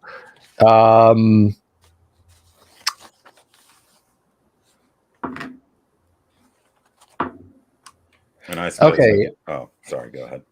I was just going to say, Mark, you and your men at arms, Abner's men at arms, have moved over towards the pool, and with your light sources sort of leaning out, you see all these evil reddish yellow eyes peering at you from the darkness, and there's a horrible plishing sound as you see the oily bodies of rats pour into the puddle and begin paddling across towards where Abner and his men at arms stand. Great. Tasty. New round. I know what the piercer is about to do. The rats are going to spend this round crossing the pond. TK, you're going to continue. Right? Oh, yeah, go ahead. I'm sorry. I forgot. Yes, rate of fire. Yeah, no problem. Right. Ooh, that's a natural 20. That die great. has done it twice. Well, Beautiful. awesome. And that's 5 points of damage. Wow. So that was 12. That's 17. And Correct. that was a tremendous 17. So, yeah, it's not looking good. You've busted off a lot of the mantle, but it's still got a nasty, sharp, pointy bit. And again, the rats are now swimming across the pond of water towards Abner and his men. What are you doing? Is Abner at risk of being hit by the piercer? No, the piercer appears to be hanging out with your friends. Good. Then are the rats are in the? Sorry, hold on. I'm thinking of using web, but I need to have places to put it. And I want to try to catch the rats in this web. I could put the web on just about on the floor. Is that even possible? I need two places to put it. Yes. Okay. Why Not not that. Oh, sleep. Derp. That works. Sleep. Okay. So his hirelings are going to stand guard and hit any rat that shows up. Abner is casting a spell with one hand and holding his robes up, like going "ew" with the other hand. So Okay. There's a rat in the kitchen. What am I gonna do? Okay. Little UB40. Come on, we all listen to UB40 in high school, right? College back in the 80s. Me? Middle No? school, Okay. whatever. Anyway, all right. Let's see. Mark, roll initiative for us, please. sure. 5. Let's see. Eeny, meeny, miny, mo. Drop a piercer on my foe. If he hollers, do-si-do, eeny, meeny, miny, mo. Gary told me to pick the very best one, and you are not it. I'm dead. Turbo. All right. What is your armor class? 6. Oh my. And remember, Doomsword, this may hurt you a lot more than it hurts me. Yeah, it's fine. I'm fortunate with hit points. Indeed. Whatever happened to that Prot E, man? Come on. Well, if they were evil. Yeah, I don't. Are they even True. evil? I think they're. No. They're pointy snails. They are pointy snails. That is literally the totality of their existence. They fall on stuff. They eat it when it dies. They crawl back up on the ceiling and they make more piercers. That's it. They're both adventurers. Yeah. I'm not going to buy a great helm. That's a waste of gold. Chunk. I have one. No, I'm not saying you. I'm just players in general. I know. That was my point. Was like, yep, my great helm did me great. That. Yep, totally did its job. Damn it. I'm not salty. Turgo, take 18 points of damage from Piercer. Yeah, that's a nice one right there. Yeah. Chonk. I have never seen a party stand up to and have to make more than a single melee round out of piercers. My hat's off to you guys, and then quickly back on because I don't want to get stabbed in the head by a piercer. Watch, I'm going to fabricate or have fabricated a great helm with an ear cone built into it. And angled sides so you can slope the armor. So it's just a big metal cone, just piercers just hitting it and slide off. A roof. All right. So go ahead and attack it. You guys are up. It's sizing up Turgo if I pull this off, I'm going to eat like a king. Okay. Did it drop off onto the floor again, or is it? I mean, it's slammed into you, so it's on the ground-ish. So yes, sort of. I hit AC 1. That will hit. 10 damage. Yeah, you split it right in half. Just psh. The rats The rats. The rats are on the wall. Sleep. They're wow, that was neat. We have sound effects here. I didn't even have to use soundboard software installed. How did Bwah. that happen? I don't know, but that's the sound that Sleep makes in my AD&D campaign from now on. I bumped my keyboard. Bwah. Roll your 4d4. 44. I hate four-sided dice. Ugh. I think we all do. 3, 7, 10. Okay. Yeah. Well, there's 9 rats now bobbing peacefully in the water. Oh, DM. Sir. Important question, actually. I had a group of bandits the other day get slapped while standing in like 3 feet of water. I made the ruling as a DM that they would then wake up the next round because they'd start drowning. Is that the same thing that's going to happen here? Don't give him Well, I ideas. was gonna do that, but no, that makes perfect sense. The rats kind of. So yeah, they will be awake in the next round, but you guys have this round to act on them. I'm sorry, but like They all could have rolled onto their backs and then just been paddling there. It'd been fine. just like floating nicely on their back. Yeah, comfy. They went to sleep. It's not like I didn't tell them to drown. I told them to sleep. So they got comfy and just went there. Either way, we can wade in and murder them. Yeah, It's we can. Okay, so the only one who hasn't acted in this round, I think, is it's Doomsword and Turgo's Men at Arms. Yeah. Oh yeah, mine have been doing nothing. Yeah, yours is what do you think? I don't know. He gets mad when we do things without his permission. Exactly. I'll stand here and just to look at the floor. You know? Just look pretty. It's like, fine. It's like the guards outside Stalin's room in Death of Stalin, which is a great movie. Everybody should see it. You know, what do you think we should do? I think you should shut the fuck up before you get us both shot. Okay, so you have some men at arms and Doomsword. You can act. The rats are already starting to stir. How many are left that aren't asleep? None. There are 9 rats total bobbing in the water. All right. I mean, can I drop the longbow now and grab my sword and dagger? And Oh, just patch absolutely. a couple of them? Absolutely. Right. Yeah, I'll kill a couple of them then. Okay, 1 blow each. The water is about thigh deep on you, so you think it would probably be about this deep on Outlier. It's deeper. It's deeper than it appears. Right. And it's cold, and it feels unclean. So that's a couple dead. There are 7 left. The men at arms steal themselves and rush in. And how many men at arms do you have in total with you? 4 total. So that's 4. So that's 6. There are 3 that are still up that, well, it can't be dealt with in this round. In the new round, the rats are now and sputtering and splashing around and in and amongst you guys.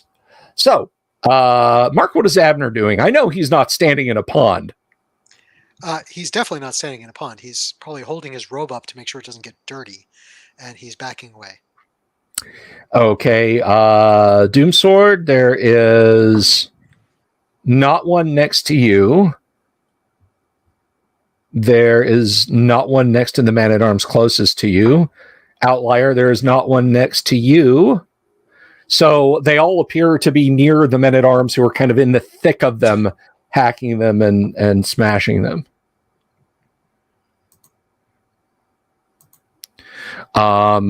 So that's what they'll continue to do, to fight giant rats. But you guys are in a small enough space that you can slosh over there in this round. And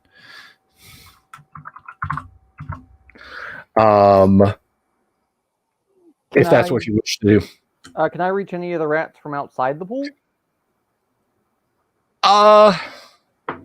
Yes. Cool. I'll work There's one close enough that you can smash it with your bill hook. I will overkill that rat. Thanks for watching tonight, guys, and don't forget to smash that rat. Yep. And I'll just back out of the pool. My Okay, and TK, we're back over to you for initiative. So D6, please. I will ring that rat's bell. That's a 4. You can ring that rat's bell long before it can do anything. I don't suppose I need to roll damage. So. No, even your casual strength, they're just like pop. Yeah. Well, it'd be nice if I had hit it. I missed. Okay, so you missed the second time? Oh Or no, I only rolled once. These are no. some hit die creatures, and you have fighter levels. That's right. I always So thought you it was can- 1 attack per creature, not multiple attacks. Yeah, I'm pretty sure that'll hit. Okay. Yeah, AC 4. Yeah, you kill it. The men at arms are having a field day. They are having an absolute field day because they are hitting and they destroy the remaining rats with great aplomb. So the water is now a churn of rat insides and stagnant water. So we're gonna make a quick die roll here. Have fun with your gangrene, Turgo. Yeah, I'm out of that pool. Okay. Okay, so you see the cave opening beyond you in the wall. This pool is a lot deeper than we thought it was going to be. In the center, yes, it does appear to be. Okay. But it does slope downwards. It's not like you stepped in and went straight down. Okay. So is there a way to get to the opening or go west from this room without needing to dive through this puddle? You can go, like I said, you can try and circumnavigate it. You'll Yeah. still, at the very least, be ankle or maybe shin deep in the water, but you won't be like going through it up to your waist or something like that, you think. Before we move forward, party, I'm just gonna go ahead and burn all 3 of my cure light wounds. Yeah. Cool. Turgo, you get 6 back.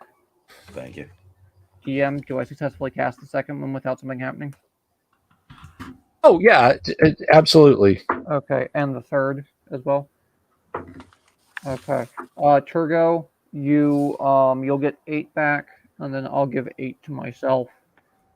Nice. Yeah. So I'm back at 12. So I'm at half. But hey, we're alive. Yeah, I'm almost fully healed. We would like you to be. Well, you're more likely to get hit than me statistically, so that's why I lean to you. Right. Right. And you are the expert trap finder, one way or another. I'm a burglar. Are you a burglar hobbit? No. So through the opening to the west, I guess our torches are ruining any sort of infravision. They are, yes. And I'm sorry, looking at my map now, you need not go through the pond. You can walk around. There is a gap on the north side of the pond where you can basically walk on the shore. Okay. The puddle. I'm sorry, I keep calling it a pond. Hey, to the drow, it's an ocean. Yeah. Well.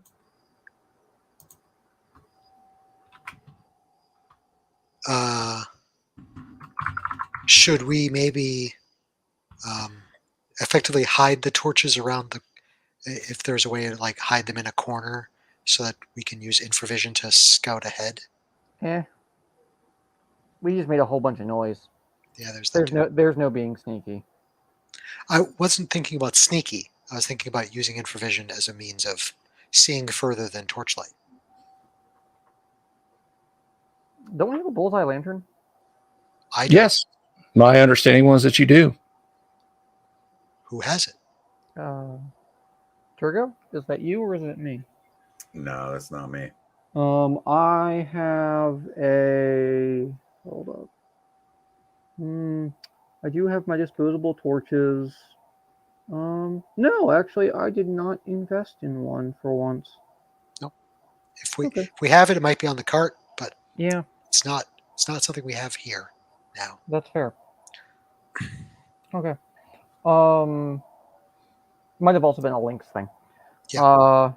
And okay, so well, let's just torchlight's what, 30 feet? 30 feet, yeah. 30 feet. So, well, needs must. Okay. Let's step into this cavern, or whatever it is, to the west. See what there is to see.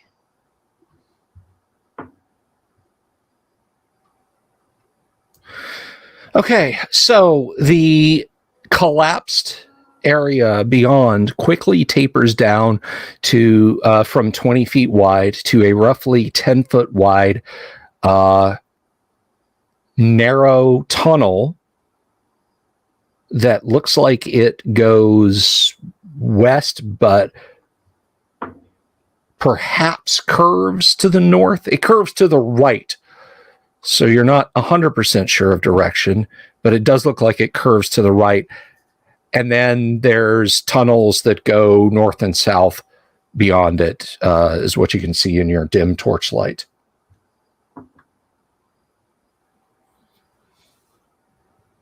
And just a quick note for the folks watching, we're in a portion of the map that is very freehand, just freeform drawn by me. It's not a grid. So as long as the characters are adventuring in here, this will be theater of the mind. I don't have Dwarven Forge caverns that match my chicken scribbles for the cavernous portion. So you're saying that this comes down to a 10-foot wide tunnel of some sort. Yeah, and then it basically branches north and south.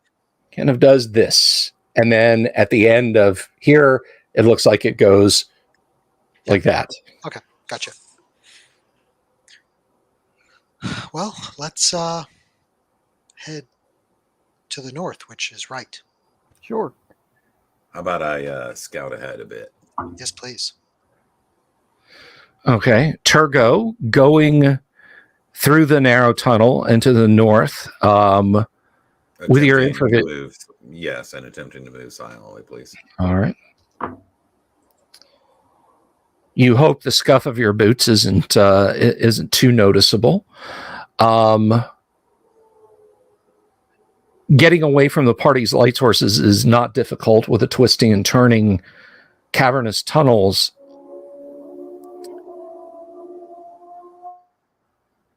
That was spooky. To the north. Sorry, that was me. There are a couple of Nimrods that take out their four-wheelers at night every so often, and they're like my next door neighbors. No one, no worries, no worries. So to the north, the tunnel remains narrow here. You can immediately see, though, as you look north, the tunnel opening is actually due west again, and that is a much larger gallery. But looking north, it looks like it goes maybe 40 feet and curves around to the west. Okay. So you got a large gallery immediately on your left of unknown dimensions, and then a narrow tunnel to the north that curves to the west after about 30 feet. All right, I'd like to come back to the junction where the party is and motion to them that I'm going to continue down the other way for 30 or 40 feet and see what I see in that direction. So now south. Good plan. Right. Good plan. Stepping out into the western gallery, you can see that it indeed does go far to the south, far beyond the limits of your infravision. To the north, and where you're standing looks to be perhaps 10 feet across, but it does widen out considerably to the south. To the north, after about 10 feet, there's if you're looking north, you have about 10 feet of gallery, and then on the left is a tunnel. Perhaps 20 feet past that is an intersection where tunnels go to the left and to the right. Okay, and that was staying in the area that I was already at, or that was on the That other was side, moving that's out into the gallery. What you thought, when you saw the tunnel as it left the room and curved that way, and you thought it was north and east, but turned out to be north and then an opening to the west. The opening to the west is what you were standing in when I described all those different areas of it. Yeah, and so I'd like to come back to the party and check out the other side of the T. Right, so I checked like the left side of the T, and I'd like to check the right side of the T. That is just the that is just the narrow passage that goes north. Okay.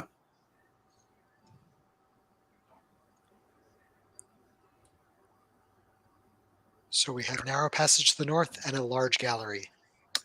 Let me see here if this might help you guys and perhaps our viewers following along at home. And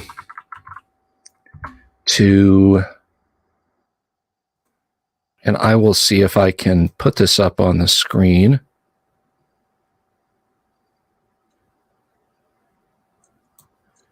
That seems to be nice.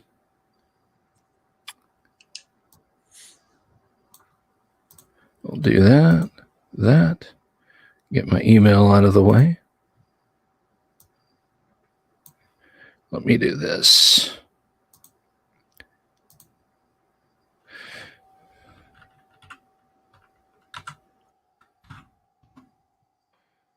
I'm gonna snip this out and try and open it up so I can put it on the screen for you guys. Thank you. Not a problem. Snipping tool, great invention. I love snipping tool. I wish I'd had this back when I was regularly doing IT. Yeah, no doubt. Press Alt print screen to just get the active window. Active window? What are you talking about? The windows in my office? No, dumbass. Yeah. All right, so the downside with anything, though, you start speaking another language. In my case, it's literal. In your case, it's, well, still literal. all right, so I will share this, and then hopefully you guys can see this, and then our audience can see this, and it will make a little bit of sense And where they are. Sorry, I couldn't help it. Okay, so if you see, let me see, can I see my mouse pointer? If you see here, you can see my mouse pointer moving in Paint, and you can't. 54 and 54A are where you guys came from. So does that make a little bit more sense? Yeah. The shaded parts are the stone walls, and the not shaded parts are the galleries. Your drawing skills are fine. Right. So we came out of 54. Yeah. Curved around, and then that's where, okay, perfect. Yeah, that is where Turgo is standing when I was describing the galleries. So, okay, great. I realize I did give a little away because you can see that the northern narrow passage does in fact curve around to the gallery, but that's really the only spoiler. So there you go. You're muted, Doomsword. Brilliant. I was going to say that I did say that the real spoiler is that there's at least 53 other areas. You have no idea how high those numbers go for level 1. I don't know how many. No idea. But we now know a minimum. Yes. Unless you use negative numbers. For entertainment purposes, I have to tell this joke because it happened almost 20 years ago. Well, it's more like 15 years ago. I was playing at Lake Geneva Gaming Convention, which is the Troll Lord Games con that kind of preceded Gary Con back in the day. And I was running my game. At the table right behind me, one of the founders of D&D and co-creators of Greyhawk, Rob Kuntz, was running his game, and our chairs were essentially back to back. He got up and took a break. I had a Mavica DSLR. I still have it. It shoots on recordable optical media, actually. And I didn't look. I just leaned back, held the shutter button down, and waved the camera around, and then looked back at the people at the table, and I said, I'll charge you each $20 to see Ken and Friends. And we all had a good laugh. I got home and pulled the pictures off the disc. I got some frighteningly clear shots. It was not my intention, but I actually got some really good shots of his dungeon maps. Nice. And I'm sorry, guys. I'll never share them. You'll have to trust me. You'll have to trust me. I can't. They're the man's private. He might want to publish that stuff someday. Actually, I think he probably has, because I have his DVD-ROM over here somewhere. Right. So anyway, continuing on. Tattergall, where do you wish to go? Tell us, Tattergall. Yeah, I suppose we should make our way down into that gallery. That seems to be the most interesting feature of the place.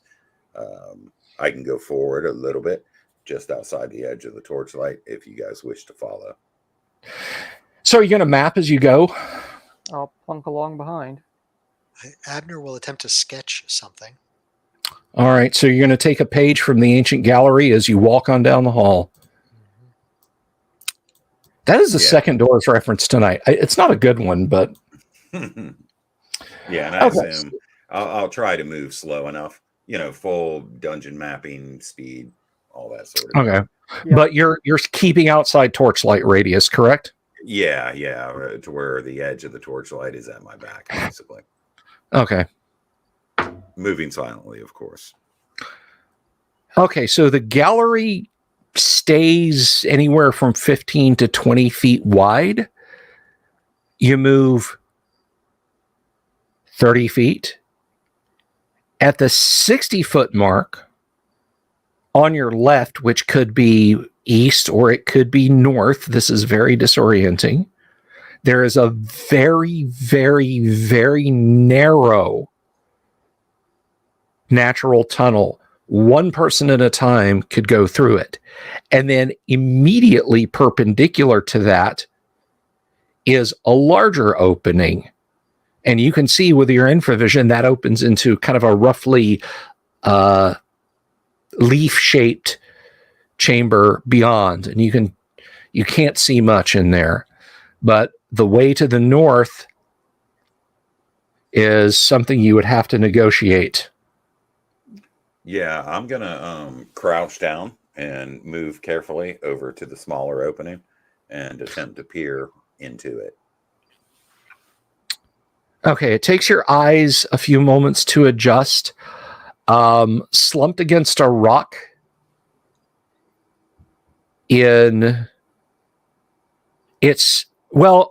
can't tell what it's against, but you think you can see legs, or at least a pair of boots lying there on the floor. It's just, it looks like it goes in and then opens around to the left. You'd have to go in and sort of see the larger room to be able to tell what's there. Okay, I'm going to come back to the party slowly and carefully and explain to them what I found. There appears to be a corpse of some sort beyond. It seems to be clad in boots. It's a tight fit. It's a squeeze. Should I go in and check it out? Squeeze your way in. Yes, please. Better. I suppose we should hold fast here. Mm-hmm. God's willing, I'll be right back. All right, that's what I'll do. I'll crouch down again, walk over to that area closely, peer again through the small crack, and then try to twist my body sideways and squeeze through.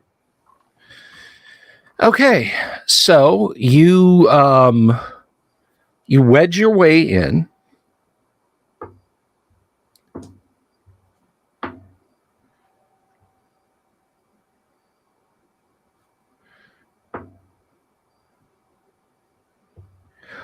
There is a sallow form leaning against a stalagmite. Hands are folded in its lap. Head is forward. Filthy strands, remains of hair sort of hang down on its face. It's clad in the tatters of finery and gear, and there are a few sacks strewn around. You're not sure what's in them. They don't betray anything. Okay. Well, I'll first slowly prod the form, the corpse, or whatever it appears to be. I'll prod the form with the point of my long sword, trying to stand back a couple of feet. Okay.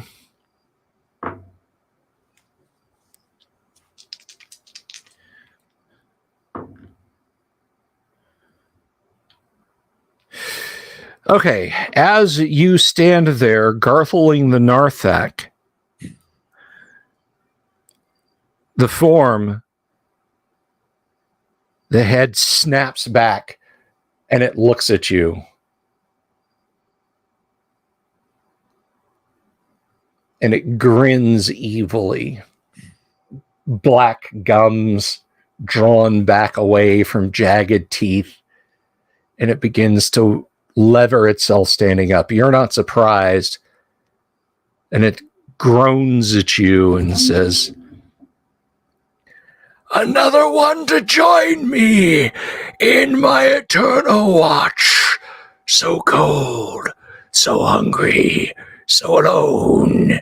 You will make a fine addition, and I will grow my family again." What do you wish to do? So, are there any particular stenches or anything like that coming? I mean, it's a moldy, wet cave, and it smells moldy and damp here. What do I assess my chances of squeezing back through the crack, assuming that I get to go first? That is literally an entire round of kind of wedging yourself. It could potentially be upon you before you pull through. Well, there's only one thing to do. I must attack it. Okay. Question, DM. And I yell out. Can I get in? Can I like shove an arm with a holy symbol in there and scream "Begone thought" and that kind of thing? No, you have to see it. You have to bring the power of your god to bear. You can't just lean in, you know. Okay, well then, can I start wedging myself in there so I can do that next round? You certainly can. Mark, what is Abner going to do? He's going to keep an eye on the rest of this cavern area to make sure we're not surprised from behind. Sorry, Turgo, I am kind of corking you in here. Okay. Yeah. Let me out. Let me out. Let me in. Let me in. Okay. Doomsword. Since this is Turgo's fate, roll initiative, please. Yeah, I yell out, "Foul undead!" You know, alerting the party. And I roll a 1. Okay. It is a tie. It is it has a rusty but serviceable broadsword across its knees. And it is lunging at you as you're attacking it. This will be simultaneous combat. Clearly, I blocked that longsword bow with my or the broadsword blow with my longsword. Okay. Just descriptive. Oh no, that's fine. Okay, so it swings its rusty weapon at you. What is your armor class? Is 5, right? 6. 6. Okay, I still think that's going to miss you. I hope so. Yeah. You basically duck and roll under that. He's actually not trying to clip you with a flatchet. He's like clutching at you with his hand. He's holding the sword in one hand, but he's clutching at you, and like his fingertips kind of rake across your armor, and your arm goes wooden for a full heartbeat. Right. This thing is. That's fine. I'm going to remove that hand, so he no longer has to worry about that. Counterattack. And that's a miss with the longsword. However, I stab forward towards his chest with my dagger. Okay. And that, yeah, that's going to be a miss. Okay. It just looks at you and soon you will remain here with me, your life force. I want it. Okay. How do you know I don't want to stay here? I hadn't really considered it. All things being equal. Okay. TK Outlier wedges himself. It is a belly crawl through disgusting muck and mire on the cave floor, but somehow when you spring into the room, you look even more handsome. Greetings, infidels. I am Outlier. Be gone. Exactly. I will Gilderoy Lockhart my way through this. 18 charisma. Smoke me a kipper. I'll be back for breakfast. So in the new round, Turgo, what is Doomsword? What is Turgo going to do? I'm going to attack and destroy this foul beast. I've lost viewers. I guess they didn't like the voice. TK, awesome. You're going to try and turn undead? I don't think I'll be able to, but why not? All right. Let's roll initiative. And since you're new to the room, you go ahead and roll it. That is a 5. The party will go first. You are attempting to turn undead. Roll a d20, please. Yep. Do I add anything or no? No. What level of clericing are you? I am 3 and got a 17. I can turn anything from a white on down. He yelps like he's been struck, like the light glinting off of Turgo's. Oh, Turgo doesn't have light source. Your awesomeness. The light glinting off of your awesomeness. I glow. Oh. Can you see the light? So, yeah, it leaps across the room, hissing and holding up its hands, and it is like clawing at the stone wall now. It has to move away at full combat runaway speed. Doomsword, does Turgo wish to attack it? Yeah, I mean, it turns its because the room is about 25 feet across, so it will be out of melee as it tries to shove itself in the corner. And it turns its back to me? Yes, so you're attacking it +4. Does that afford me a backstab? No, not a backstab, but just an attack at 4. We have a question from Volcano God. I think this is for Abner or Mark. Where'd you get the DMG t-shirt? I can't remember now, but I'll go find it. I have one that was pre-distressed, and it's almost unidentifiable now as a DMG. Yeah, I think it's the same one that you have. I got an Etsy Redbubble, something, one of those places. Okay. I'll track it down and I'll send a Discord message to Volcano God about it. Okay. Damien says the undead is turned by Sir Outlier's Bushonen Sparkle. He's so kawaii. So is this the type of scenario where I would attack with 2 weapons, or I get one part? You can attack with both weapons. The full routine. Yeah, I'll go ahead and do that. I think Volcano God may be joining us as a table member here. Is that still correct, Volcano? Ooh. I mean, not tonight, obviously, but yeah, that would be sweet. Now, for those fans of the show who haven't been here, Volcano God is one of the foundational members of the Tuesday AD&D club. So hopefully he'll be able to rejoin us now that we are A, in the evening, and B, his life has sort of started to spin at a regular amount of RPMs. Yay! You have it. He can't back out now. We got it. Oh, sweet. Because we caught you in 4K. All right, make your attacks. All right, here we go with the long sword. I'm going to hack across that thing's right shoulder blade. And that's beneficial because of the bonuses. So that's a 17, hits AC. That will hit. And then I'll go ahead and roll the dagger as well. That's at a -3, +4 from behind. So it makes it a net result of +1. Come on, stay on the table. Ooh, that makes that a 20. So both of those Okay. will hit. Is your dagger silvered or magic? My dagger is not silver, and it's not magic. I was afraid of Okay, that. yeah.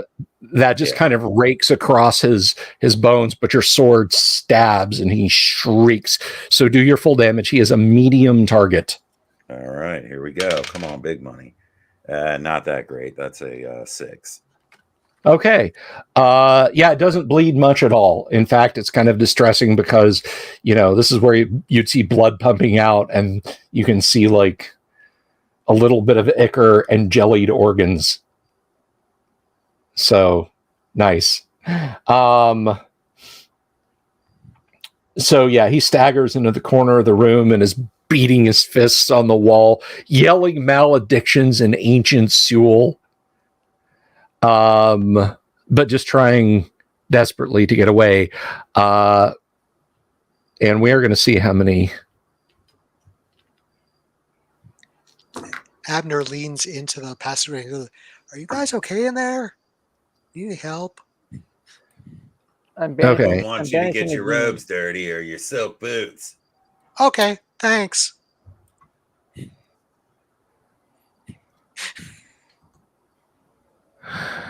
Okay, so next round, what is Turgo doing, Doomsword? Can I just go ahead and throw a sort of a Molotov cocktail deal and light this guy up? Takes you around to prepare and then throw. Go ahead and roll to hit because he is across the room. Right.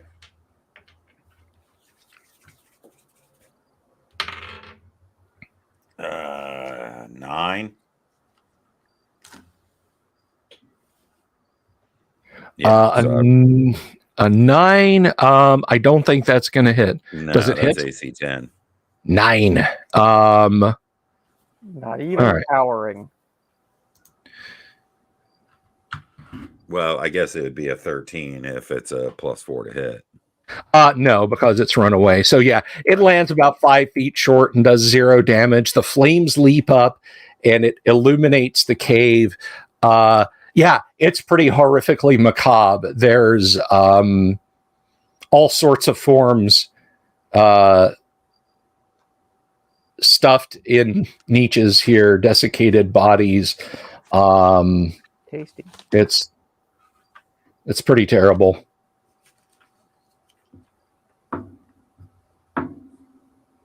And they're beginning to stir.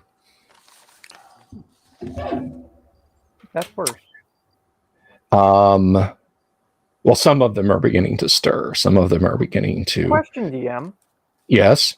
If they had been undead, wouldn't they have been affected by my turning as well? Well, that's true. I mean, they're not programmed undead. They have their own intelligence. So, yeah, they're beginning to stir. But it is as I said. Well, but I mean, like, wouldn't they have like cowered in fear or something? No, I understand. I understand what you're saying. Okay. It's almost like they've come awake. So round the table, Abner, are you still outside shouting your battle song of "Not in my face, not in my crotch"? Yeah, Turgo said, not to bother coming in because I would mess up my robe, so I'm not going to do that. Okay. Instead, I'm going to look further into this gallery, and I keep forgetting I have a familiar that might be able to scout a little bit. So I'll send my familiar carefully, just a little bit ahead, and see what it can see. Okay. You're getting images in your mind. It's sending to you as it's flapping cautiously through the caves. Really, it's more kind of leap gliding from outcropping of rock to outcropping of rock because it doesn't want to just fly at full speed. So you're kind of getting a picture of within the caves.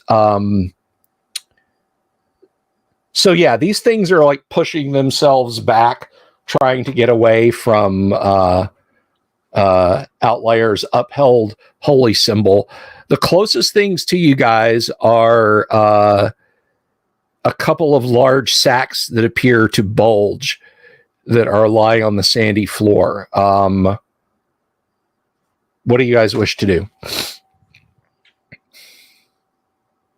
How many of them are getting up and crawling away? 8. And you said they were sentient? Well, they're not programmed undead. They're not zombies. They're not skeletons. But on the other side, on the other hand, they're also not, well, they're not ghouls or ghasts, but they're also not shadows or wraiths or specters. Doomsword? Yes. I think we're fighting 9 whites. Yeah, it seems to be that way, doesn't it? Brother, do you want to die here? No. I don't want to die here either, but it seems like fundamentally we have 2 options. I can hold them back for a few more turns. How about you get your ass out of here? Yeah, it would be best if I could take those sacks with us. If you can take one, take one. I can't hold these guys indefinitely, so get moving. Right. Okay, the largest sack weighs about 100 pounds. Okay. I have a strength of 12. Okay, I mean you can drag it, certainly. Yeah, if I can drag it and get it through that narrow crack in the wall, okay, I'll happily do that. If he can hold him back. If it appears that if anything goes sideways and it appears that he's going to get attacked, then I'm going to stand my ground and defend him. Okay. So you see, Abner, you see Turgo crawl out. He is dragging a large leather bag behind him, but you do not see Outlier. Meanwhile, inside this cyst, Outlier, a full minute or two has gone past, and they're still kind of like retreating from you, covering their faces from your holy symbol, weeping and screaming and stomping their feet. They just want to get away from you. What do you wish to do? Can I speak to Abner real quick? It is a hellish scene because the flames are lit up, and there's these people, and you're trying to comfort yourself with the idea those are probably halflings and not children. Well, currently that's not even my dwarf's thought. My thought is okay, I'm still turning them. I'm not one of those corpses. I'm still turning them. That's all I care about. So yeah. They are still. How much longer do I have left on that turn? You think maybe 4 minutes, but because you did successfully turn them once, you can attempt to turn them again. Yeah, but the chances of that are less than 20%. So I'm not going to bite that bullet if I don't have to. So Turgo, I'm just going to help encourage Turgo to get moving. Is there any chance, because I have superior strength, that I can kick one of the bags back?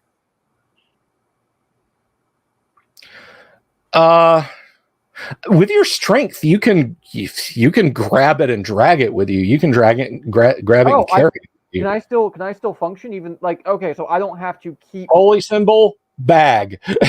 I mean that work. Okay, well some DMs don't allow that, so that's why. Okay, that's fine. No, that's if I can do that, I will happily take bag and run. Blaird needs a new youth outreach center. Unbelievers track. I'm gonna come back. I'm gonna mark this. Come back here with a keg of holy water and a wand of fireball. Right. Okay. So you drag another heavy sack out and wedge yourself back out of the caves. That takes a couple of minutes. Once, you hear them hissing and cursing and voices now in common joining the chorus of angry, weeping demands that you come back in and give up your souls and warmth and join the family. Abner?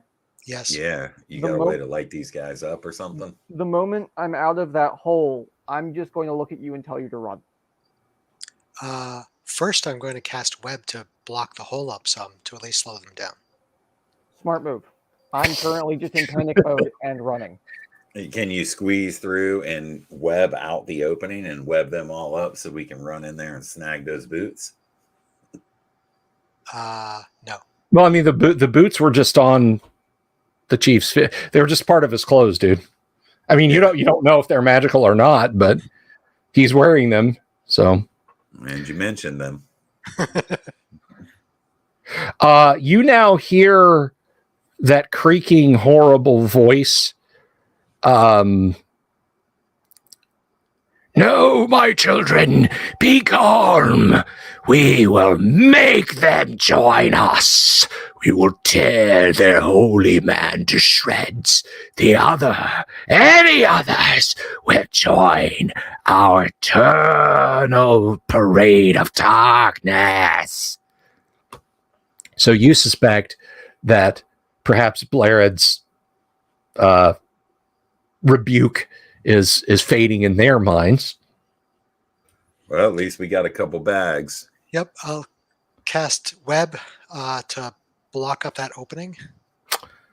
Okay, that apparently pisses them off even more because now it's muffled. It's much muffled, but yeah, they're like just not pleased about that at all.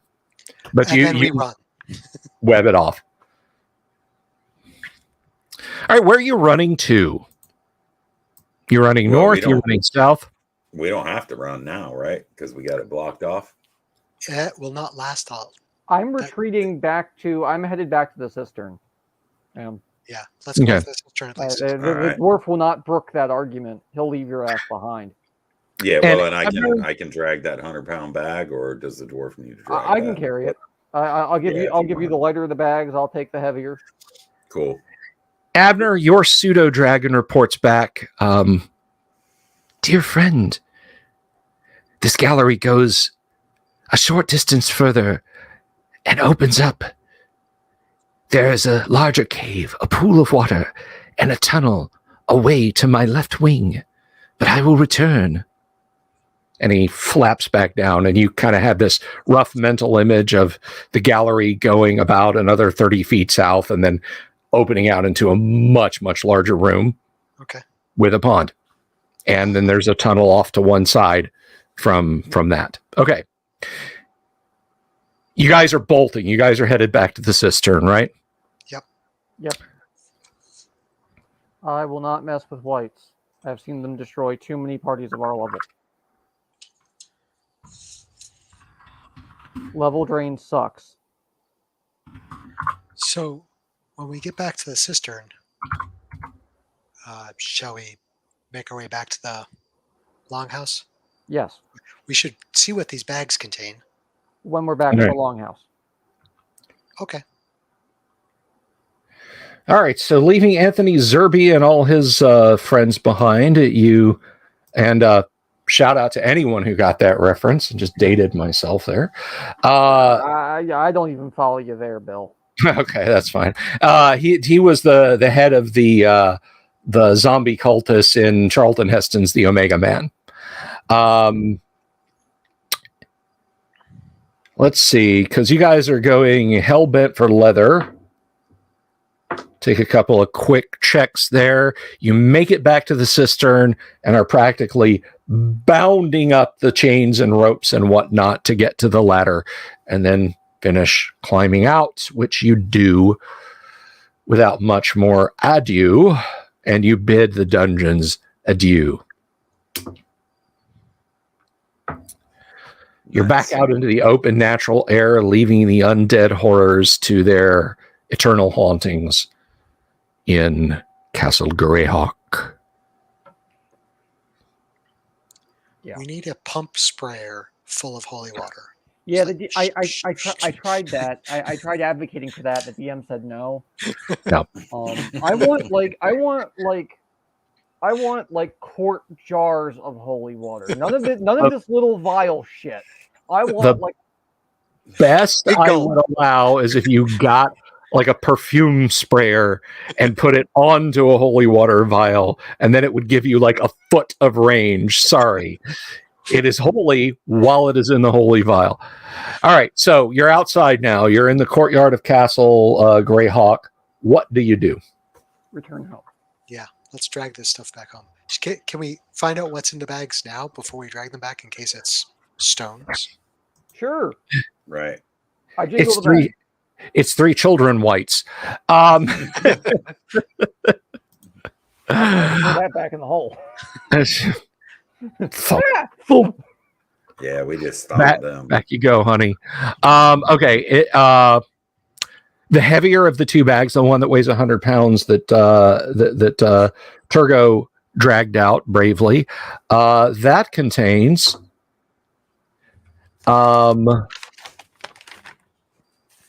several thousand gold pieces. Ooh. The smaller of the bags, the one that, I didn't check for that. Let me see.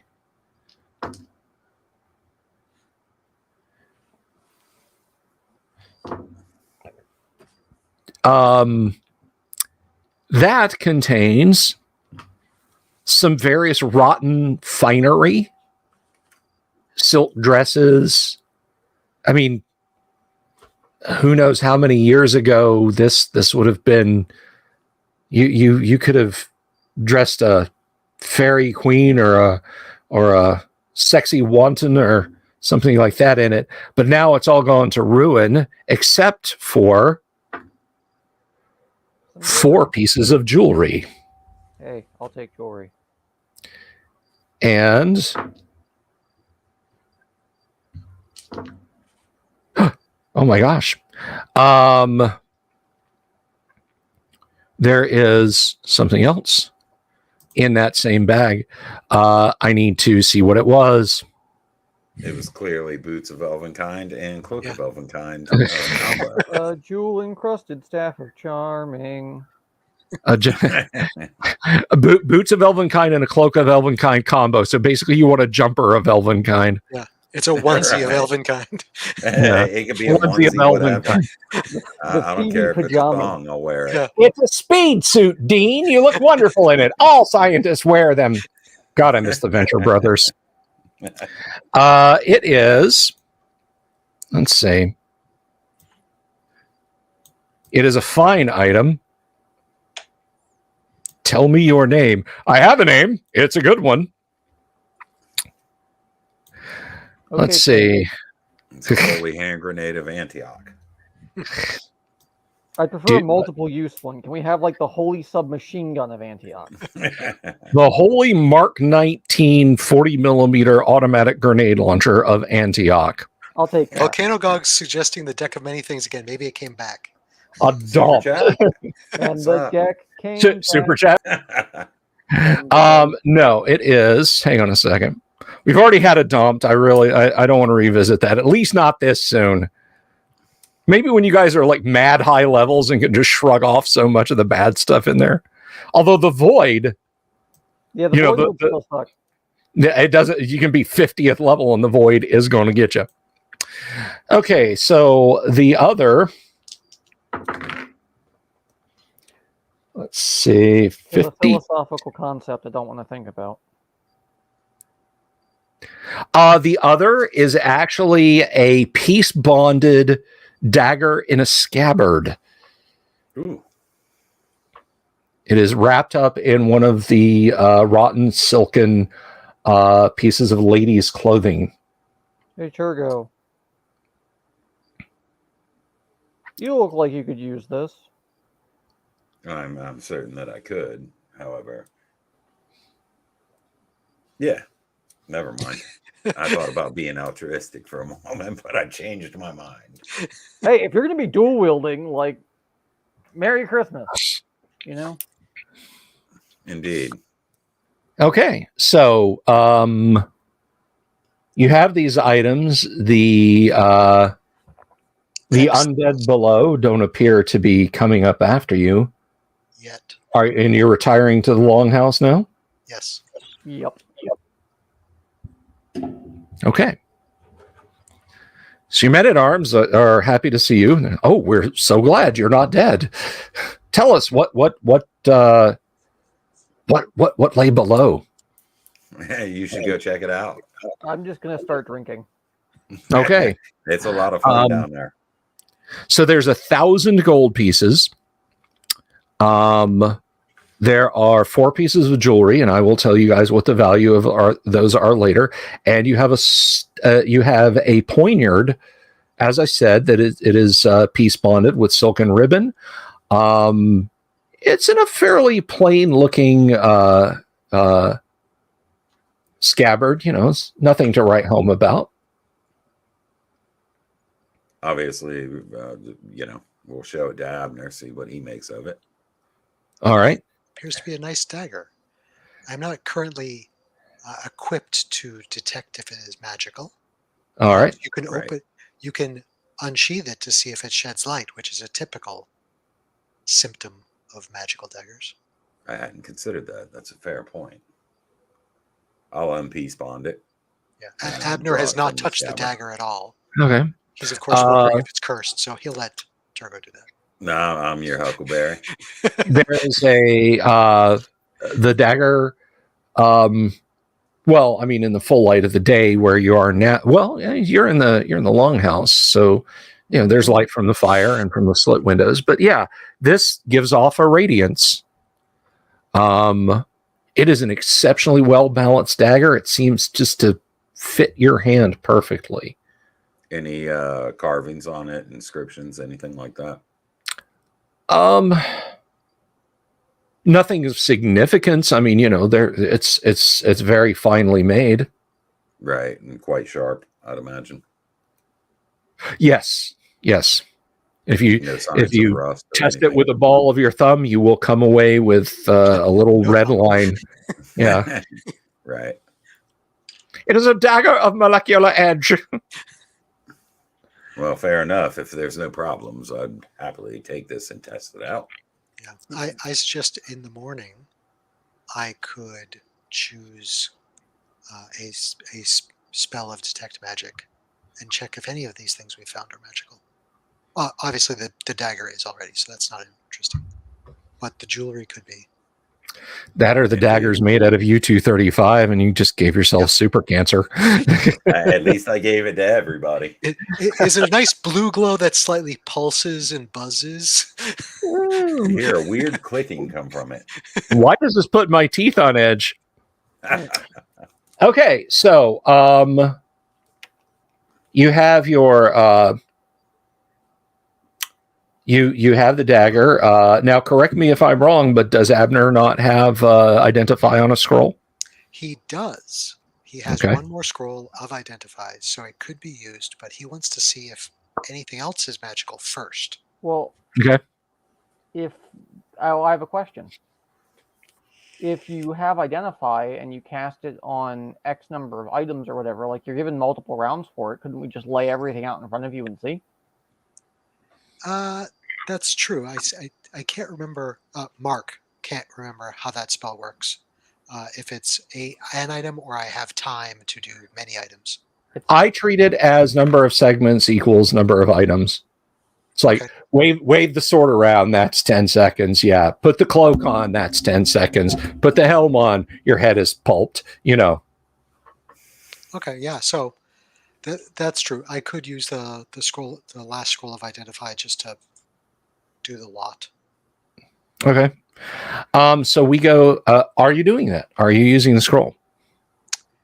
Yes, and that will knock me out because it'll lower my constitution by 8 points.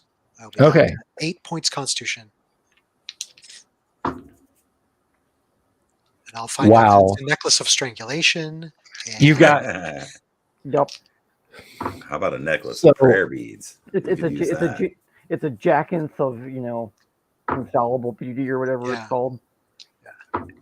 it's all the cursed stuff.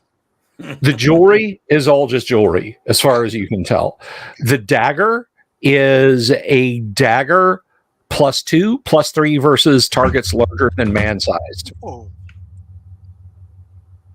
Turgo, write You that guys down. cool with me taking that? you are getting the best shit, and I hate you for it.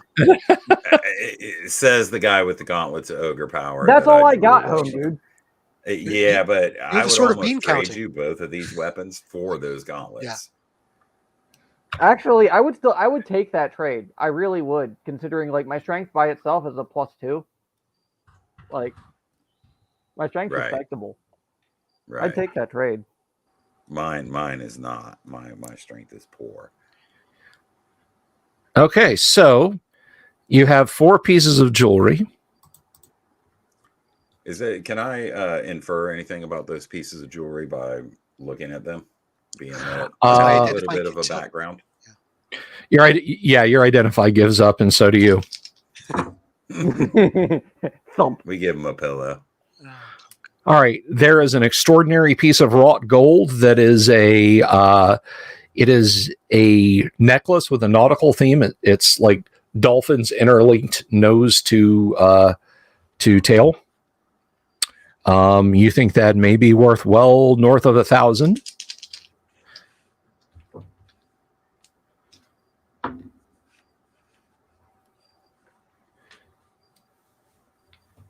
There's a companion piece.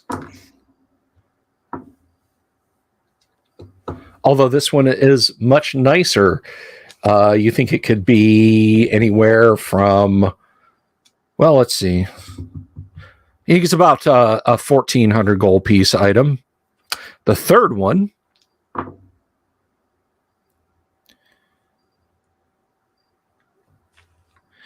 is silver inlaid with gems. It is a cup, and you think it is worth about 1,000. And the fourth one, wow, the fourth one is platinum inlaid with gems, and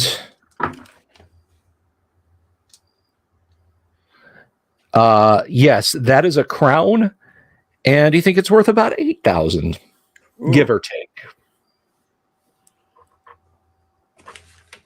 So, friends, can I take that money and go back and level now? That would be useful. That would be Yeah. excellent. I would love to be fourth level. Okay, so we will cruise on into the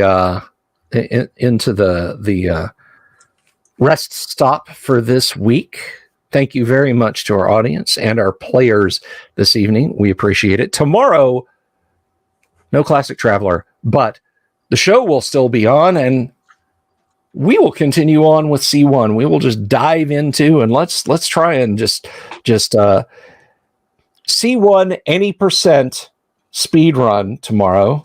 Yeah, it was quite the haul from the whites. It really was, and the fact that you guys didn't all end up level drained and You want to put the fear of God in me? Have us fight whites. Go- Yeah. I was worried about that too. Level drain. Mm-mm. No, it's not fun. you'll all go down and light little candles, as Gollum said. Indeed. So good stuff, guys. I really appreciate it. I appreciate our audience for sticking around tonight. Thank you for another fun night of classic first edition Advanced Dungeons and Dragons. Again, tomorrow night, just kind of an open, chill night. Thursday night, same thing. Friday, if we're done with C1, we'll start a new module. I'm feeling Village of Hamlet, not Temple of Elemental Evil. I'm feeling Village of Hamlet should be the next deep dive. We would be on Temple of Elemental Evil for months, if not years. Hey, thank you, Volcano God. Thank you so much. Thank you for the super. We really appreciate that. That is awesome. So we'll rejoin then. Now remember, starting in October, Friday nights, we are setting aside Gamma World for 4 nights in October. We will be playing live streamed for your entertainment Call of Cthulhu set in the 1920s. So brace yourselves for hopefully some chilling good time. With that said, I have been your Dungeon Master of Ceremonies, Bill Sylvie, aka the Dungeon Delver, for Mark, TK, and Doomsword. You guys have an absolutely wonderful evening, and we'll catch you on the flip side. Doomsword sneaking in. Thank you very much. I saw that. You guys have a wonderful evening. Peace. See ya.